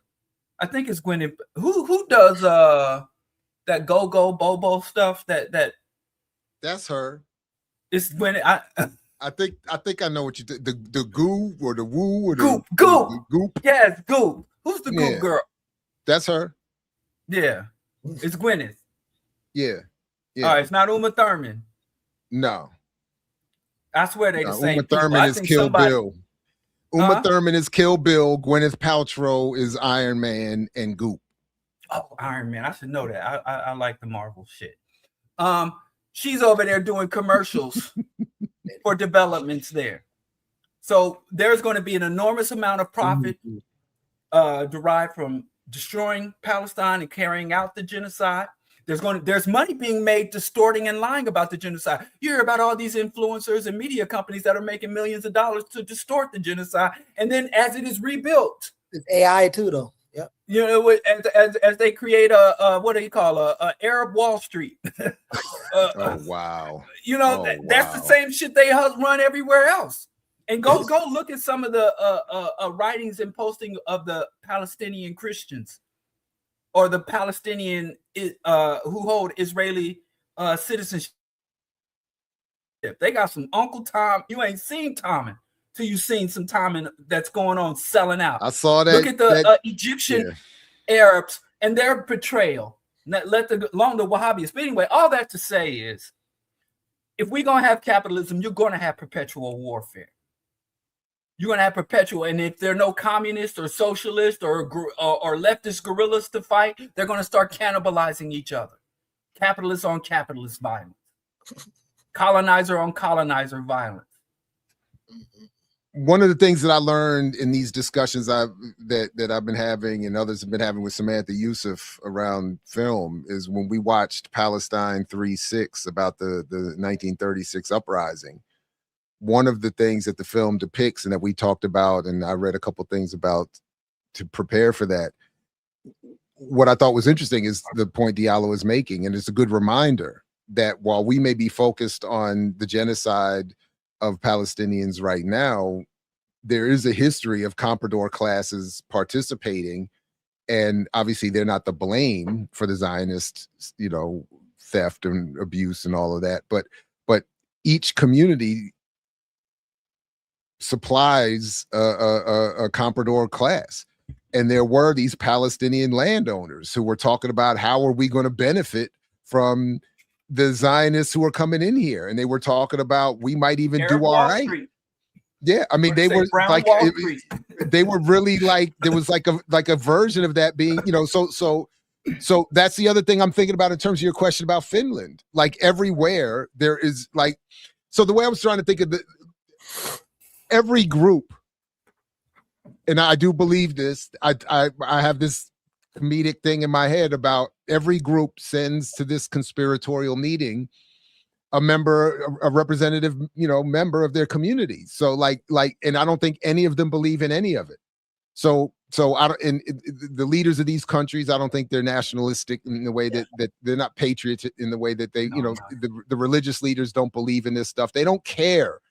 They've found, and I think that, and I do think there's a version of a problem of this down to the activist community, where the interest is more in having a fiefdom and a body of constituents and followers and customers and whatever that, and there's whether it's conscious or not, that ends up seeping into the thing. It's like, if I manage my aggressiveness against this monster, I can actually do okay while the monster exists. Like I can claim to be battling the monster, but not really. I'm not really swinging, so he doesn't swing back. I just, or not too much. And then I could just turn to my constituents. And as you heard in the debate last night, with all this tough talk, there was so much tough talk on the mic for people who are like, and after I vote for Obama, we're going to whoa, and I'm like, what? So it's like so yeah, but yeah, and to the extent that we don't deal with the earth and the capitalism and the colonialism, yeah, the environment's gonna, we on it. So really quickly, like this is so they might turn into for a vulnerable response, maybe, I don't know, but so if you remember, I probably asked both of y'all, but I think you did, Jerry. I said there's a Justice Serve. I said, can you watch Justice Serve Netflix? It wasn't revolutionary, but it's just like an interesting thing. And then there was one point, it was Tanzania. I think we might have even talked about it on the show. Yes, I think we did. And both of y'all responded. And there was a scene where the boy was like, he was organizing, like whatever. And his dad came to the jail and was like, yo, give up the names. And he was like, what? He was mad at his dad, like, because you'll sell out, whatever. But because of all of us have like especially me at my age, I'm like still wrapping my head around things my mom said or did or whatever, like coming into being, like, y'all might have been on the whatever. And some of us had politicized parents, some of us not, like, or some of us had people who was weird in our family, but they was really politicized, but you find out that they was actually politicized. So I'm curious if how y'all think about, like, somebody said that what it's going to take for a revolution, but if your kid was some very important part of that, like, how would you, like, for instance, Daruba's mom, like, could Daruba's mom, like, I don't want my kid to do whatever, like, if your kid was that spark, how would you honestly, like how would you have to grapple or deal with that? Being a protective parent who know whatever versus like, but I've already done it, and I have to just be clear. And this is why I think a lot of the luminaries we point to do not have children that follow in those politicized footsteps. So just speaking for myself, consciously or not, I've participated in a way of raising our children that would protect them from that. And I'm not saying that out of pride. I'm not saying that out of I recommend that. I'm not saying that this is the way to go. But I have been more, I want you to understand the world, but I don't want you to take unnecessary risks because of my own biased experience. Like the idea that I would be sitting in a cell right now because I stepped up to the claimed positions taken by people in certain rooms, given what I know about those people and those formations now, it would be an additional level of suffering to think that I'm not enjoying my life to the extent possible, or my family, because I did this for you, or I did this thinking that with you. So I've been very so yeah, we are, my children are not the next wave of the vanguard, and at least not yet. I mean, I don't know where they're gonna go, and they've been given a hell of a foundation and a basis, but they have not been raised to be the vanguard of the next wave of revolution. And I think, and now objectively, as much as I can say, this is part of our problem. Like this is part of the capture of middle class, the capture of what Diallo was saying in terms of our general position vis-a-vis the rest of the world. I used to joke and say that collectively we are the world's house slaves, although I don't really fully appreciate that analogy as much anymore, that metaphor, whatever. But that was the point I was making. We don't, and as a result of that, we don't take the risks and the positions that I think we need to take, myself included. So I'm not, I try to not, and that's why I was saying, like, if the minimum ask is not to vote for a Democrat, like, that's why I keep in many ways, this has been my point. I've wanted to be inspired to greater levels of militancy, but I need to be inspired, and I need to know that there's an organizational collective. I'm not going to make any sort of martyred self-sacrifice for some whatever. I'm curious if that's what. So you know how they, like, this going back to Juneteenth, and I actually had to bring this up. Do you like the line that John Brown, before he got it popping, he was making sure y'all niggas is serious first, and now that y'all serious, then he started, because he said he was inspired. And he started with his own kids. And when I went back and was looking at his life and reading about him more than I've ever done this past year, I mean, John was straight up, like, he was like, I will to his own kids, like, you get down or lay down. Like, this is the mission. This is what it is. And whether you family or not, this is what it is. And we going, and now he, I'm talking about before that, like, that's when he did it. But I've read something that said that he was waiting for some of the uprisings that happened before him. He was like, once that happened, he showed, basically he had the analysis to do that, but he didn't want to do it yet until he assessed that, like, oh, like these then now they're ready to fight for themselves. Now is the right time to do it. Kind of like, I don't know if you read any of that or whatever, but it's almost like the way, like if something is the right thing to do now, you're gonna do it now, rather multiple people ready or not, or if it's like, oh well, like, but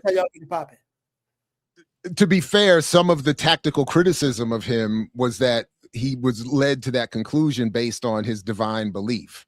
It was not based on the material tactical conditions as much. So it was. Now, I might think he was right. Others might think he was right. But what ultimately was clear, and I had not really read about this until like last year, this level of detail about the mission itself. And there's some competing and even some confusing renditions of this. I'm not an expert by far, but what I've gathered at least is that part of what you're saying is true. Part of it was that he had been fighting for years with the white folks trying to expand slavery westward in Kansas and all of that. He had a whole Kansas. And he had, I mean, before he did Harper's Ferry, white folks, he was a nightmare to them. One of the reasons we don't hear about him as much today is because they had even songs and children's fairy tales about the terrifying John Brown. Like, they hate that motherfucker, man, which is why we should raise him up even more and more. But he was led to this. Like, I think he was led to this in part by the conditions, but by the length that he was fighting, but also his belief and the signs he thought he was getting, and and then at the end he was saying very clearly, like, we're going now. And he, I think, well, the argument is, and it seems to have borne out, he misread the willingness of the enslaved in the area to immediately join. And he had a grander vision of more people uprising as soon as he did what he started to do. I will say, I would like to see that. I would have loved to see his actual plan that I thought he was developing take off, because he had a whole guerrilla warfare plan developed that would have been beautiful to see, or to see even depicted in a I don't know. Anyway, but yeah.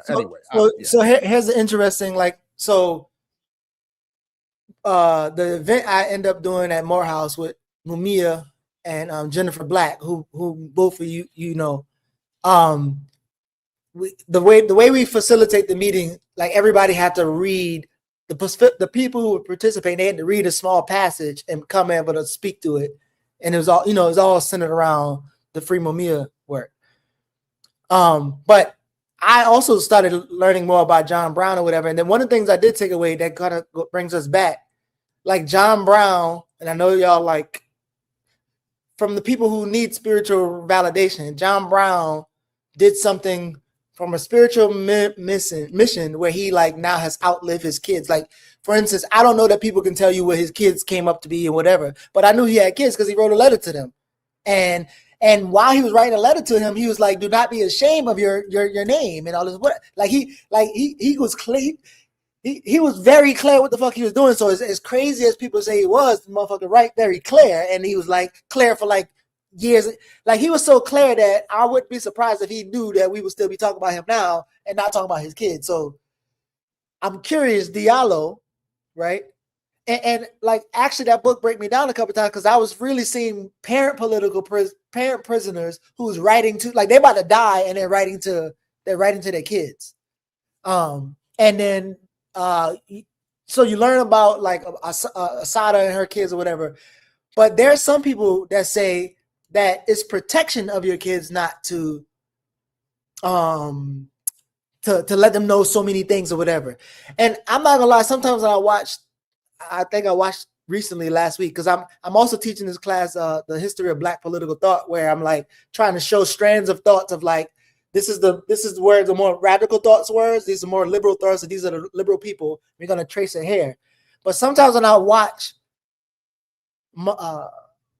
Malcolm X's older daughter, and I know we talked about Hampton, like, again, like, most people don't, like, Fred Hampton Jr. would have to learn a lot about his dad the way we learn a lot about his dad through other people and whatever, because he even physically can't fit. But there's the argument, well, if you've been around him enough, then you will know. But like, the way her politics is and was, like, anyway, I'm saying all that to say, do you believe that it's any of protection to protect your children from a certain amount of things?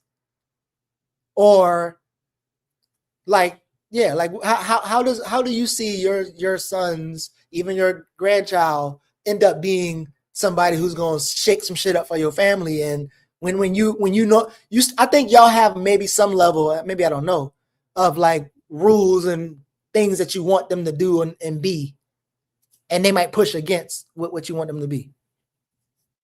Well, I think I've spared myself that outcome, because I have extremely broad desires or of my sons. My thing is, I just want them to be critical thinkers. And I think beyond that, I think that I think I've succeeded as I engage with them as young men and see them in the world, even though they do shit I think is weird or ridiculous. I see that if I engage them about it, they're able to articulate their reasoning, their motivations, and their conclusions. So that was the only thing I really wanted for them. As far as the revolution, you know, and as far as the struggle, it's two black men. They in the struggle whether they want to be or not, and it's up to them how they choose to respond to it, to retreat, to surrender, to resist, or submit. That's all on them. They know what my position is, and I've known because I've had a rather. I wish I could say it was unique, but I had a pretty. I don't like the term dysfunctional. I like maladaptive more so. I had a very maladaptive upbringing, and so I knew that I wanted to shield them from a lot of the maladaptations I went through, and give them, you know, a good springboard. But you have to nurture children. I don't believe in terms of protecting them not from the reality of the world, but protecting them for things that are beyond their capacity. You know, like my oldest son, I could throw him keys to my car and I wouldn't think twice. But when he was too young, I wouldn't throw him the keys to the car, not because I'm protecting him from traffic. He doesn't have the capacity for it. So as they got older and I would start to understand they had a greater capacity for things, I would tell them things. I used to look through the book Without Sanctuary with them when they became adolescents, you know, but I wouldn't show them that as preteens or small children, not because I just don't think they have the capacity. So to me, it was about capacity. And one thing I've seen with conscious families and more affluent Black families, in our attempt to save our children's lives, we sacrifice their minds. I see that all the time. And a lot of Black children, they live in Afrocentric or radical households, but they see you being Black at home, but you white in the streets, you know, white in the streets and Black in the sheets, more or less, because I know with my own experience, you know, these people understand the system and the nature of oppression, but their children go to white schools and white, everything their children is the whitest shit possible. And they don't really build up a community around their children. They're individualistic, they're isolated, their kids don't know nobody know their kids, but they talking about we need Black unity, we need to come together as a people, and they don't even bring their kids around their cousins. So I think that their children will see the contradictions in you. So my goal was to my obligation to my community was to create two critically thinking pro-social Black men, and I've done it. What they do beyond that, you have to take up with them. My job here is done. I agree. Actually, almost everything that Diallo just said, I agree, and that was key for me as well. Like you have to be critical thinkers. That's the only real demand I've put, and then to try to prevent them from suffering any of the versions of the maladaptive environment that I had. So but yeah, but no, in terms of were we in daily training for some, yeah, you know, I know some cats who did that. But they mama's a different story. You know, they mama's like, you know, if she can't use our comb, don't bring her home. They mama got all kind of extra demands, but that ain't me. Well, I'm so if you can go out there and get you a Rothschild. So the question had at the wedding ceremony. Listen, the question had dual purposes, right?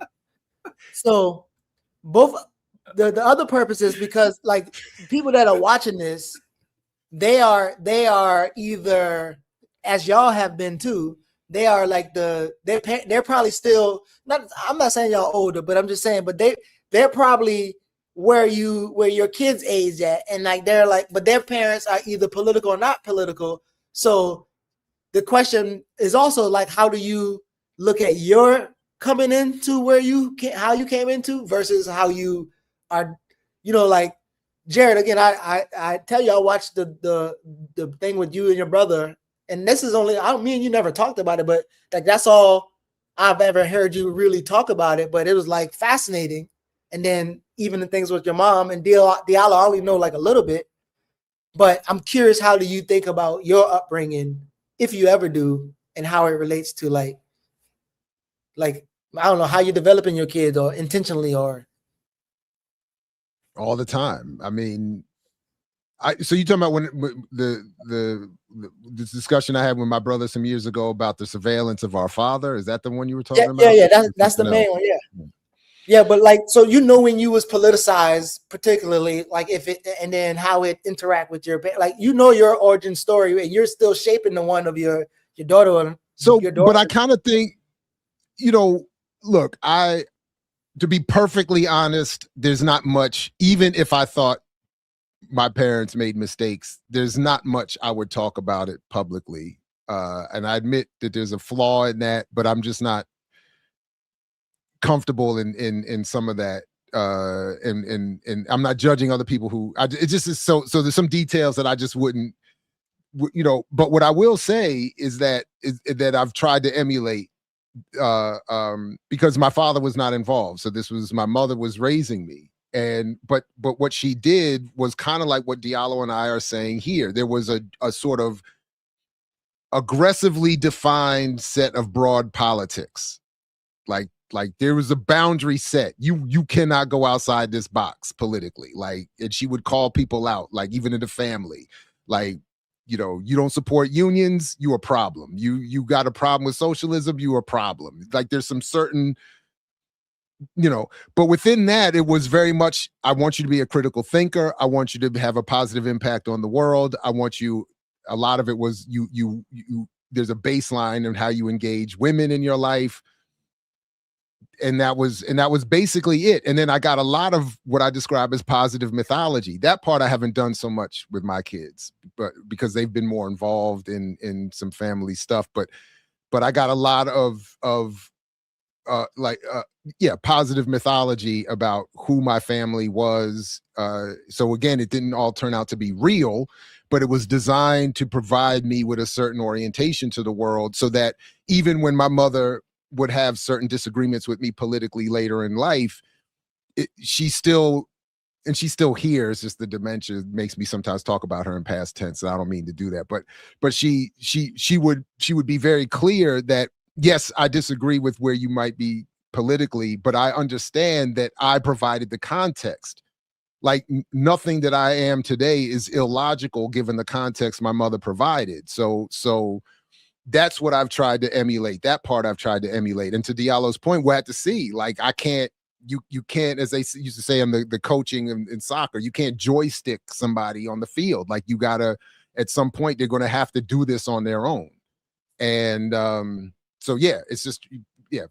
So and Diallo, I'm curious about you, because as Jared was talking, like my mother passed nothing to me politically. Like it's nothing there.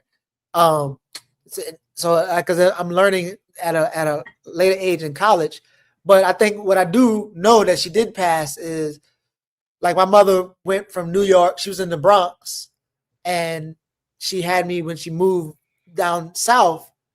And living down south, she used to, because my grandparents are there, so she used to come back down south. It's like 9 daughters who govern like my family. But my mother was like a DJ. Like she was in the small little Moncks Corner at a radio station, and I didn't know it was a radio station until like later on as I became an adult, because it used to be it was a closed radio station when I was older, and it's like a haunted house or whatever. But anyway, my mother passed down maybe the love for journalism. I don't know, but nothing politically. But Diallo, I'm curious how you look at the two. Well, my shit was wild. When I was born to 2 drug-addicted homeless teenagers, So as far as like, I never, and then coming up in East Hills Village housing projects, I didn't realize just how abnormal that was until I went off to college and I started meeting people that came from, 2-parent stable, because all my homies, were, all my homies had single parent households. Fathers were absent, incarcerated or dead. And my dad, it was funny because I got my earliest political education from my father when he was incarcerated. because he would write me these very deep, detailed letters. And he had several children by several different women. And he would tell me I was the only person that would correspond with him when he was incarcerated. And he'd be talking about, you know, it was kind of like the prison letters of George Jackson. It was long before I ever heard of George Jackson, but, you know, talking about the nature and politics of jail, talking about how to navigate the streets and poverty and, you know, my mother's addiction. And he would explain to me that long before this shit was popular, this is in the 80s, that, you know, it's like being mad at your mother for being addicted. It's like being mad at a man with a broken leg for limping. It's an illness. And I'd get this kind of insight. The shit was mad deep, way beyond anything I was getting in school from his prison letters. But then when he'd get out of jail, I'd never see or hear from him. Literally, the only time I would hear from him is when he was incarcerated and basically had nowhere else to go and nobody else would write or correspond with him. So that, even though I was getting this, you know, Islamic, you know, I converted to Islam and all that shit. And it was, you know, as I sift through the Islamic rhetoric, but then I started kind of resenting that shit. Like, man, you know, after the first or second time, I get letters in the mail when he's locked up. And that's the only time I would know he was locked up is when I get a letter in the mail, because I never hear from him when he's in the streets. So I kind of started like resenting the shit that was in his letter, but it was always in my head. And it was always reinforced by my experience interacting with my community, which was a poor community ravaged by homicide, drugs, gangs, addiction, all that shit. So in terms, I had learned really early from another dude I knew. He said, there's a big difference between relatives and family. And that's greatly informed. You know, your family is not always your family are people that carry burdens with you, that have the same mission in common, an outlook in common. Your relatives are people that you didn't pick. You're born into that family.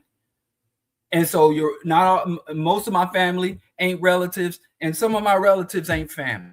And that kind of helped me to consciously and deliberately create a community, or not even create it, but appreciate, you know, Big Uncle Chris stepping up the way he did, big aunties that stepped up and fulfilled the paternal. So as having two, you know, absent parents who, for various reasons, unwilling and many other reasons, incapable of raising me, I had many fathers and many mothers. And that's the thing about it, which frustrates me when people are like, we need fathers in the homes. No, because we will go to that nuclear family bullshit and abandon the family adaptations that allowed us to endure chattel slavery, Jim Crow, and genocide. Being able to adapt, and men in the community, the family in the community, is anybody who steps up to play that role, regardless of blood or paperwork, whether it's a marriage license or a birth certificate, men that step up and do the shit. So that's always kind of been the way I function. I understand the difference between relatives and families, and I act accordingly. Oh, you could argue that family structure you're describing predates all that, the Ma'afa, and the nuclear family is the Western imposition. So kind of going back to our show last week, where we're listening to these Heritage Foundation dudes talk about how we got to get back to the nuclear family, and is just bizarre. So yeah, it's also weird listening to that Diallo. That I was just thinking, I couldn't help but thinking in the reverse, that the only time I wrote my father was when I was stuck in the middle of the ocean, and was like, you know, I got nowhere else to go, and was, you know, and as soon as I got back into port, it was back to business as usual for both of us, which was, you know, in attention. So that's yeah, wow, yeah. So that's the point. We're trying to deliver upon ours. Yeah. The less. Yeah. So that's why my kids, like, they get, like, it's been an overabundance of my presence. It's almost to the point sometimes where they're like, you know. One time I took my sons and drove them through. I drove my sons through my housing project. I took them to Kansas City and just did one lap around my housing project, and they both were like, "Oh my word, Father, where hast thou taken us?" Like, I'm like, y'all cats don't think y'all. I had to tell my sons, don't think you know me, dog. That's funny. That's funny. I tried to take my kids to my suburban section 8, and they were like, eh. Oh, no, my sons were like, that's funny. That's funny. They were reaching for a lock that wasn't there. Like, can I lock the outside? Can I lock the outdoors? Like cars don't work like that no more. They were reaching for the knob that didn't even. Father, where hast thou taken us? That sound like they're on Bridgerton or whatever. Father. Hey, man. Oh That's my goodness, man. Like we don't twist the record up today. I don't even know if we can get a week is in the week. Yeah, but this, I'm gonna say this, Jared. So I'm telling you, I'm gonna tell you how funny I was being. Like I'm at my cousin, and I had it playing in the background because me and him keep talking about it. Because like when I left college, when I left high school, because in Charleston and in Moncks Corner they had JRT. Everybody was in JRTC. You either in JRTC or you in football, right? Or something else. He went in the military. He one of the ones who left quickly. Everybody else left, and he told me why he left, and I was like, oh. So by the time I became politicized, like, but he could see the contradictions. He quit because of the contradictions, but still can't seem to like. So last night I had it playing. Walter was trying to like, oh yeah, you ever heard of this or whatever? He wasn't playing, but then I was still kind of listening to it. But one of the things I was doing was kind of tracing the thinkers there with the organizations today. And there were some things that some people were saying. I was like, oh, this, and remember, this is 2018. And some of the organizations out today that we talking whatever, they ain't that about 2008. I mean, right. I keep saying 18, my bad. Even longer, right? So like the orgs today, their start date is after that. And if you look at the history of certain how organizations develop, it's a good chance that the leader of the string that these organizations sprout from was probably at that. He was probably there.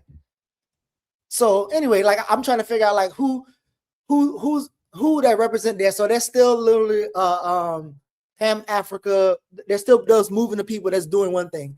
Obviously, the NOI is still here.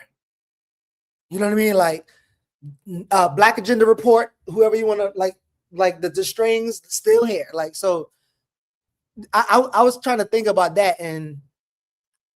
I don't know if, but that's why I was saying to me, we've not made that. To me, it was just I have to say, there's not been. I just don't see the political advance since then. That's why, we haven't figured anything out around electoral politics, Black representation. These organizations that still exist are still taking the same positions and are still similarly, to my knowledge, not working together on some grand other plan.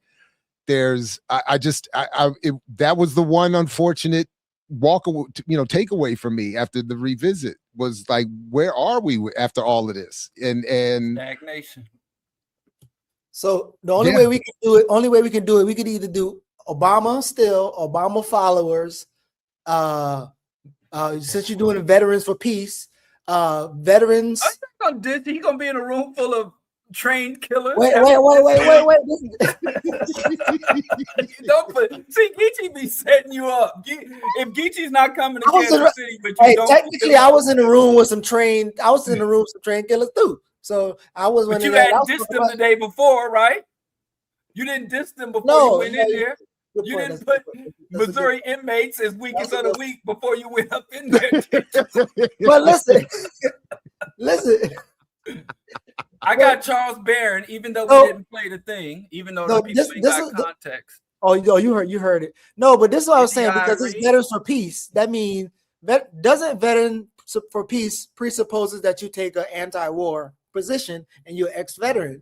So it's Black military people who have not transitioned, who have not read Smedley Butler and Geronimo Pratt or whatever, who has not come to their senses.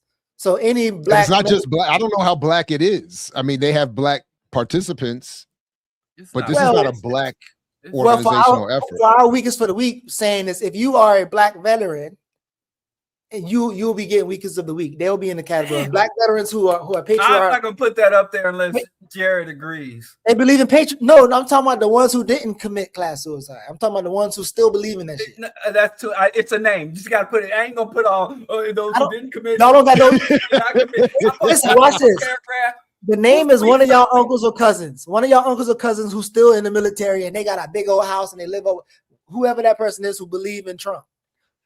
Put his name. If Jared don't give the thumbs up, I don't know who that is. Who is that person? Y'all ain't got nobody. Okay, y'all ain't got nobody in your family. Supporting vet.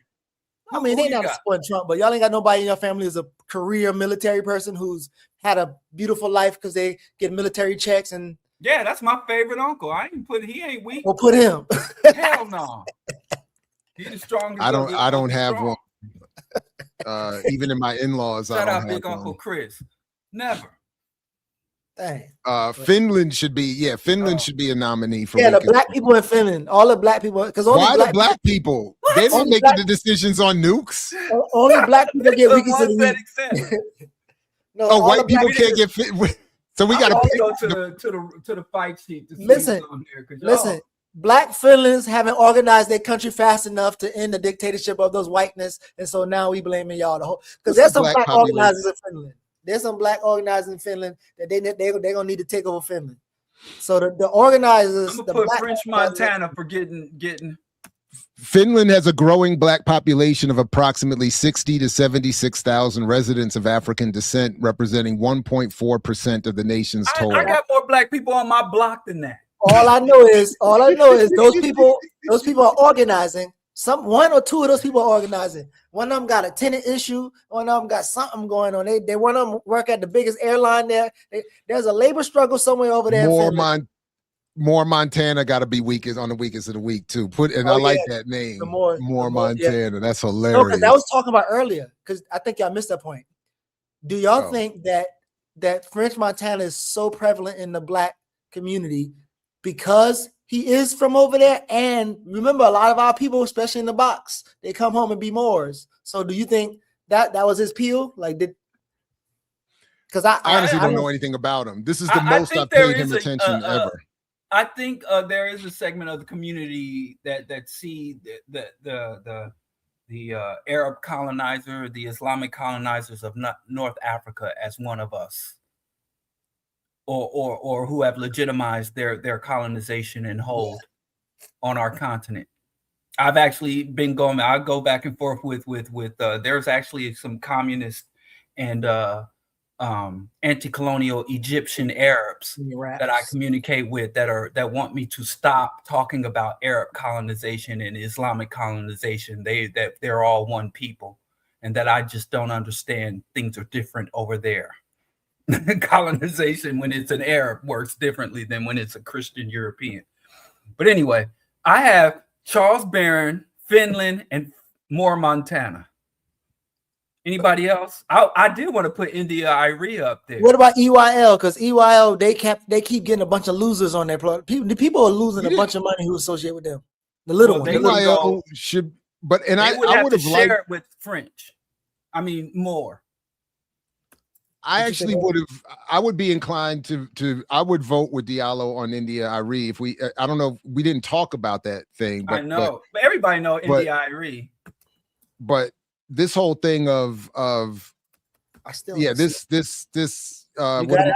call it? Like she was attacking on respectability. Respectability politics. You know, again, like we've been railing against BET for decades, and now all of a sudden it's a problem after you've been on it, and now it's a problem as an outlet, and it's a space to be respected. But wasn't she brought in to usher in the respectability politics? Yeah, that's what I'm saying. What I'm saying is but this is a woman who, despite a different form of content, has been a supporter of these BET spaces and all that I would argue have been purveyors of a nightmare of cultural and politics for a long time. Now coming back to say, how dare you disrespect these spaces and platforms in the Black community with a performance of a song like that at a space like that. And so on the one hand, I'm saying, yes, it's ridiculous respectability politics to point to this young person as, again, the problem when she's walking into an environment that the adults in the room have created for her. But then also to do it as though India.Arie hasn't been using BET for her own career and benefit for a long time. And I'm not aware of her ever saying anything critical about that space and it playing a role in the devolution of the culture and anything else like that, or the owners of the cultural expression, none of whom were probably even in the room that night, who made sure that this woman's song is as popular as it is. So I just, that kind of, anyway, that's. Do you have the link of, I didn't read it yet, but you have the link, the back. I know they was arguing about the song about, because I haven't, because they was talking about this on the remix and I was just talking to the larger, I guess, the argument, but because I didn't know what was said, but what she is this something that was a tweet or like it's no, it's a performance. You're familiar with the song, right? Scammers, spin that. Yeah. India.Arie said that the popularity of Spin That has awakened her to the fact that not all Black people are interested in liberation. She just took this shit and ran wild with it, just saying some out-of-pocket shit. And then she tried to clean it up and started criticizing Clive Davis because she knew you was going to come for her, Jared. So she started talking about Clive Davis and all that. But that was not her initial thing. That was not her initial take. She was saying there is some corruption, something vile within the community and culture of Black people, that a song, that's promoting scamming and stealing. That was the bad part of the song. Because the bad part of the song to me was not the scamming and stealing. It was taking the revenues generated from scamming and stealing and spending it on the Goyard bag. Yeah. That was my problem. Like, damn, you gonna scam and then you just gonna get in my Goyard bag and the Goyard. Yeah, but listen, I think so. I was trying to listen because again, in my small little life, the other thing I was doing was Geechee Motivator thing, and I end up being in the space of these people where, just like how like Moo and I don't know how you know, but your disappointment at the time, I think. Hold up. Don't you ever associate the word disappointment and Moo Fresh with me? There was there was no disappointment. Rewind that, please. Let's clarify. Let me clear that. Let me clear it up. Geechee out here being reckless. No, well, this is what I meant.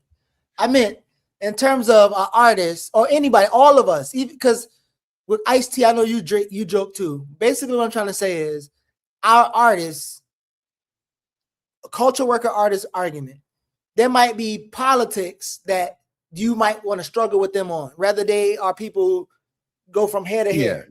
No, I get it. All jokes aside, it was disappointing for me to see her in association with the Roots on what you would call it. Yeah, go ahead. Yeah, no, but dang, I forgot what I was saying. My bad. That's my fault. No, I forgot who I was talking Fresh.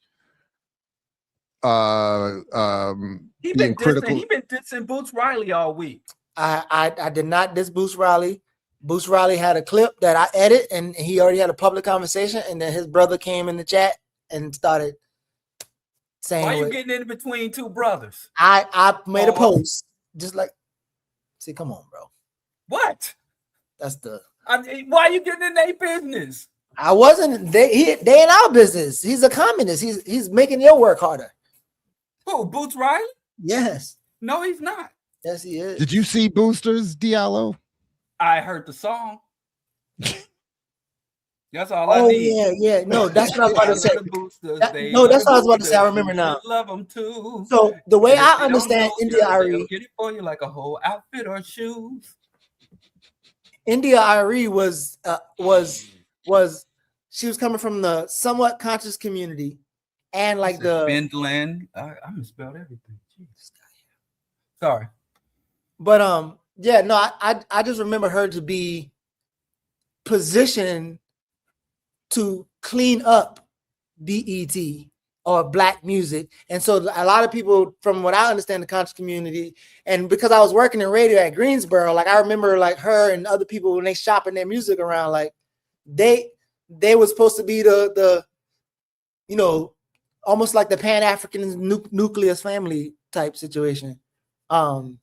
but she's having an argument around that, or she's having an argument around. She can't have an argument around. Look, she a bleach. I know, but I'm trying to talk about the bleach all she skin. She look like a brown and. No, she said she is true. She ain't no bleach on her skin. No, she's not like that. Politics wise, bleach all she skin. India Irie, you said did that? She a bleach. We talking about politically. You're not talking about aesthetically. No, I ain't talking about politically bleach out she skin. Man, that was a makeup dress. She ain't did that. The people did that. That lady, her aesthetics is skin bleaching with the cocoa butter.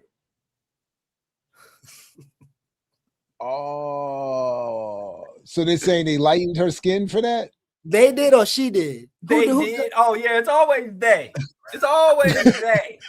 She didn't know. Girl, me honor you. Say you're not bleach out your skin. You're not using no chemical. You look like a brown and so who she could shoot? That Young Miami bleach? Hey man, listen, the Young Miami bleach. Y'all are constantly trying to make people have tough conversations in person and shit. Like y'all be doing so who is she? And then you see with your eyes the bleach, and then Jared, she's like, "Oh Jared, no, Jared." Was she trying to make a critique on BET ownership and BET? No, the way I took it. No. The way I took, and I only saw that little bit, and Diallo added more. But what I saw in her initial complaint was this: it was a condemnation of an individual artist as opposed to the structure that put her there, and that's my problem. Okay. And it's sort of this false, how dare she and all these other people not care about us?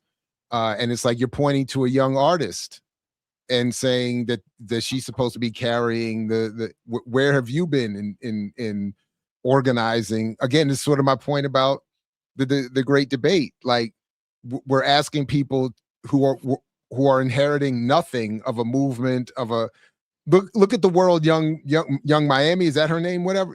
Look at the world she grew up in. Without an interruptive moment, where is she supposed to get politicized? She's at a BET thing that you used to perform at. Listen. Young Miami, if I'm correct, the people who used to listen to Trick Daddy Dollars, Taterhead, and all them, their kids is Young Miami. That's Young Miami parents. They're that's the thing. But so that's what I'm saying. But the problem is, the people are out here literally talking about how other people, the white majority has put a kleptocracy in office. They put a demented pedophile with his mail order prostitute wife and his coked out grubby sons. So who are we to be behaving ourselves for? Who? A lawless administration. The Congress, the judiciary, and the executive branch of the federal government are completely lawless and unconstitutional. So under whose authority should black people refrain from scamming and stealing? Under whose authority? But you know what else? Check us, boo. You know what else is good for this NDRE thing? The other question is, okay, if let's do if the respectability was if that was a main important thing, show us an example where that has gotten some power somewhere. What? Like the thing that they're pushing. So NDRE or whoever is pushing the image, and black people need to be like this and whatever. Okay, give us an example of one person who has done that or a group have done that, and they have gotten some power by doing it. Look, these are parallels to the financial literacy thing. Again, black people are not poor because of some lack of mindset or financial literacy, and black people are not poor because Young Miami went out there and did some whatever song. So we can all feel a kind of so that's it. If you do it the right way, it's still not working. French Montana just lost $1 million. Like capitalism just don't. He lost $1 million, $5 million. He lost $5 million. Like this is somebody who made it to the whatever. He lost that money. So it's not like the thing don't even work.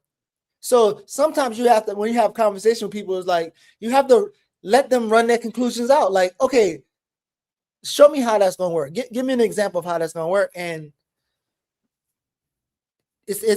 I think y'all could be organizing more of your family. So Diallo, when you go back to your staff meeting with the Missouri correctional people, and as somebody said earlier, when you try to educate them, Mark should be included in history, and you need to organize them workers, man.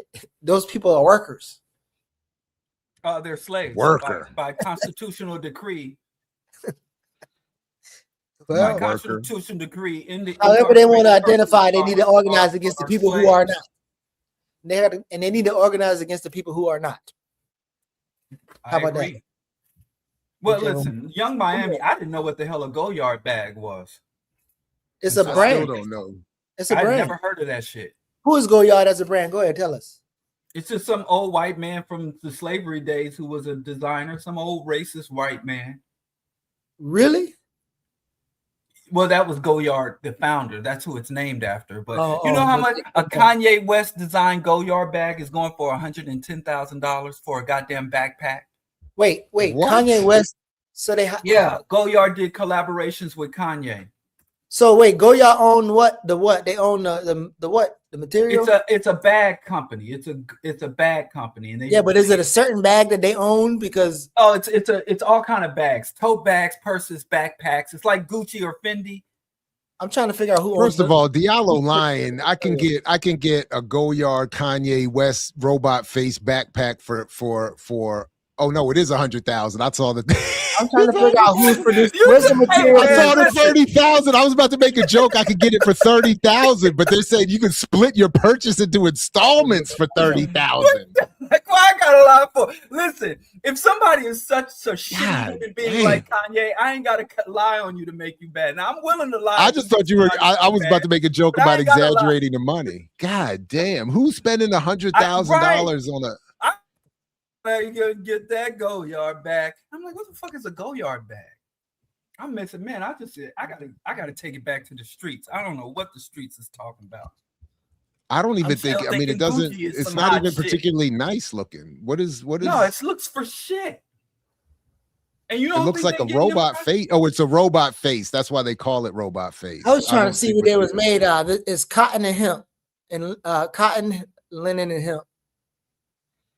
And the pictures, like they don't even have any pictures of inside. Like they don't even show you the bag's functionality. So like I need to see pocket. Like I'm a bag man. I like a bag. Diallo was 1892. That Goyard. That was slavery wasn't around. No, not the Kanye one. The Kanye one is going for 100 bands. What are you talking about?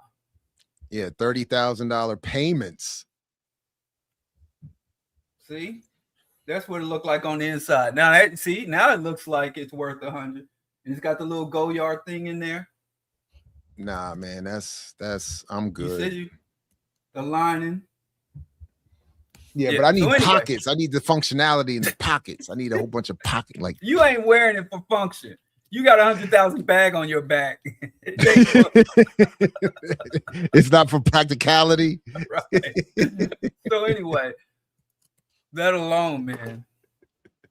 So I understand India's frustration, but she came at it all wrong, and she mad at the wrong person and the wrong people for the wrong damn reason. She can't even do right run. She's doing the right thing the wrong way. So, but it looks like people don't like nukes, huh? Look like Finland. Finland is allowing itself to be a way station for U.S. nukes. That 1.4 black population, shame on you. Yeah, Geechee's just gonna get mad at half a dozen black folks. Half a dozen black folks trying to survive in Finland. So just drag the whole region down. Shame on you. That's what decided. They went to the Capitol and was like, let's bring some nukes over. What do you think about the Finland thing? You know, there's analysis that like they need to destroy people's idea that of socialism, or is it something that like what do you think the objective of the U.S. is as it relates to Finland and the other thing? Like, if you had to explain to somebody what is the U.S. doing to the world, and using that military aggression as an example, like is it they trying to destroy people's idea of socialism, or the United States' #1 export and #1 source of investment is weapons and weapon systems and maintenance for those weapon systems. Weapons have no value whatsoever. That's one of it. I know I'm gonna regret saying this, but one of my favorite presidents is Ike. Because he was a mass murderer, yes, but he was honest about warfare and the nature of warfare and the impact of a military investment on the society And he's the one that gave that famous speech about the military-industrial complex. Oh, shit. The United States can't compete with nobody. They can't compete in cars, automobile, remember? Transportation, rail yards, air. United States, the only thing it can outdo everybody else is weapons manufacturing and distribution. So, but that happens to be the thing that you can use to intimidate somebody. And so the United States is a criminal enterprise, and it's got a product that nobody really wants. So it has to intimidate and manipulate people into taking that shit. Because the weapons are, I mean, what are you going to do? Why do you need more than one nuke? So nuclear proliferation is dumber than the nuclear bomb just itself. So the United States is trying to create markets out of no markets and trying to force people to take their shitty product. Remember when Avon had the weak ass package, and Prop Joe had that pure uncut, and so the Avon's goons was beating up on the addicts, forcing them to buy the weak heroin. It's literally that's it. That's literally like, yo, you better take this shit. What, our shit? You say you trying to diss our shit? You saying our shit weak? So what else you going? Who is clamoring for any products made in America? Entertainment, the entertainment business. They going to Korea for that. K-pop stars are outside global scale. American entertainment still number one commodity. Yeah, it's big, but it's facing some stiff competition. You mean the material thing, maybe produced? I think people in the United States really don't know what's going on. What the hell? Because I felt like you left out the psychological warfare and the business stuff and the thing that Jared talks about. I mean, when last Jay-Z dropped? When last Jay-Z did an international tour? And you look at all the big musical fests throughout Asia, South America, Brazil, big music markets, and non-Western, non-US artists are headlining some of those. When US used to dominate, but I think that's even falling off. That's a segment. I know K-pop is a ripoff of black culture, but y'all get angry at Koreans for ripping us off. We got to deal with the white folks first. That's a segment. You're gonna bypass white folks before they ripping off to go to Korea, then your priorities. Yeah, I agree. There's a whole line of people that ripping us off. Can we deal with the speaking of line? By the way, we didn't talk about that either, but I would also say just very quickly, anyone caught praising Clive Davis should be, similarly discounted or held up for criticism as we would anyone supporting any number of these other characters. So I just wanted to throw that out there. Clive Davis. Anyway. Yeah. Who's japping with Clive Davis? Somebody who was just some artist. Somebody was just I don't want to get the I don't remember. Dr. Dre. I've seen some artists do their tributes. Yeah, that thing. But no civilians, right? Yeah. Like no regular real people. Just no, you're right. You're probably right about that. You're probably right about that. Just the weird ass celebrities. But just in case. J-Mon is on that Trump MAGA shit. He believes that America, they need our energy and our agriculture. Hey, man, China got cut off from the soybeans. How China making tofu now? They were the #1 buyers of soybeans. It took them less than one economic cycle to develop a whole new import and distribution network for soybeans, leaving out American farmers. And now American farmers are trying to find back-end ways to negotiate deals through the tariffs and telling Trump to lift the tariff. United States is not. Remember, Obama said one of the things he did for us, he said America is an indispensable nation. America is indispensable. And the only reason America is indispensable because they will kill you if you try to dispense of them. That's the only reason. They're individual too. Indivisible. The day of the U.S. exceptionalism, that's just right. Nobody need American energy either. United States is literally going to foreign countries, manipulating their parliaments and their congresses, trying to suppress renewable energy infrastructure, trying to get them to and manipulate and bribe foreign governments to divest from renewable energy and sustain their dependence on carbon fuels, coal and gasoline, oil. So the United States is manipulating itself because it is not America is not feeding the world. That's what I was asking you about P.D. Green too, Jerry. Like I was, because I saw the what a guy named Don Cheadle. That's not funny that people used to say he looked like him, but he played P.D. Green. But I never knew about P.D. Green. But then I know has something in Philly. And this is obviously prior to even that year. So do you think, like, politically were people confusing it even in P.D. Green time? Like before 2018, like how much farther was P.D. Green than the Obama era? Like who? So I wouldn't. First of all, I only knew P.D. Green because as a youngin, he was in the D.C. area, and I was in the D.C. area. But I can't say that I was. I watched the show from time to time on whatever Channel 20 or whatever Public Access 26, whatever it was, PB, whatever it was. But I was a youngin, so I wasn't. I just was enjoying. I don't know, black man being on the radio or on TV. But if I would have to go back and pay more attention. My assumption, though, and admittedly at the moment I'm only thinking about the movie, but my assumption is that he was not a particularly advanced radical political figure who would have been offering the cutting edge analysis of the time.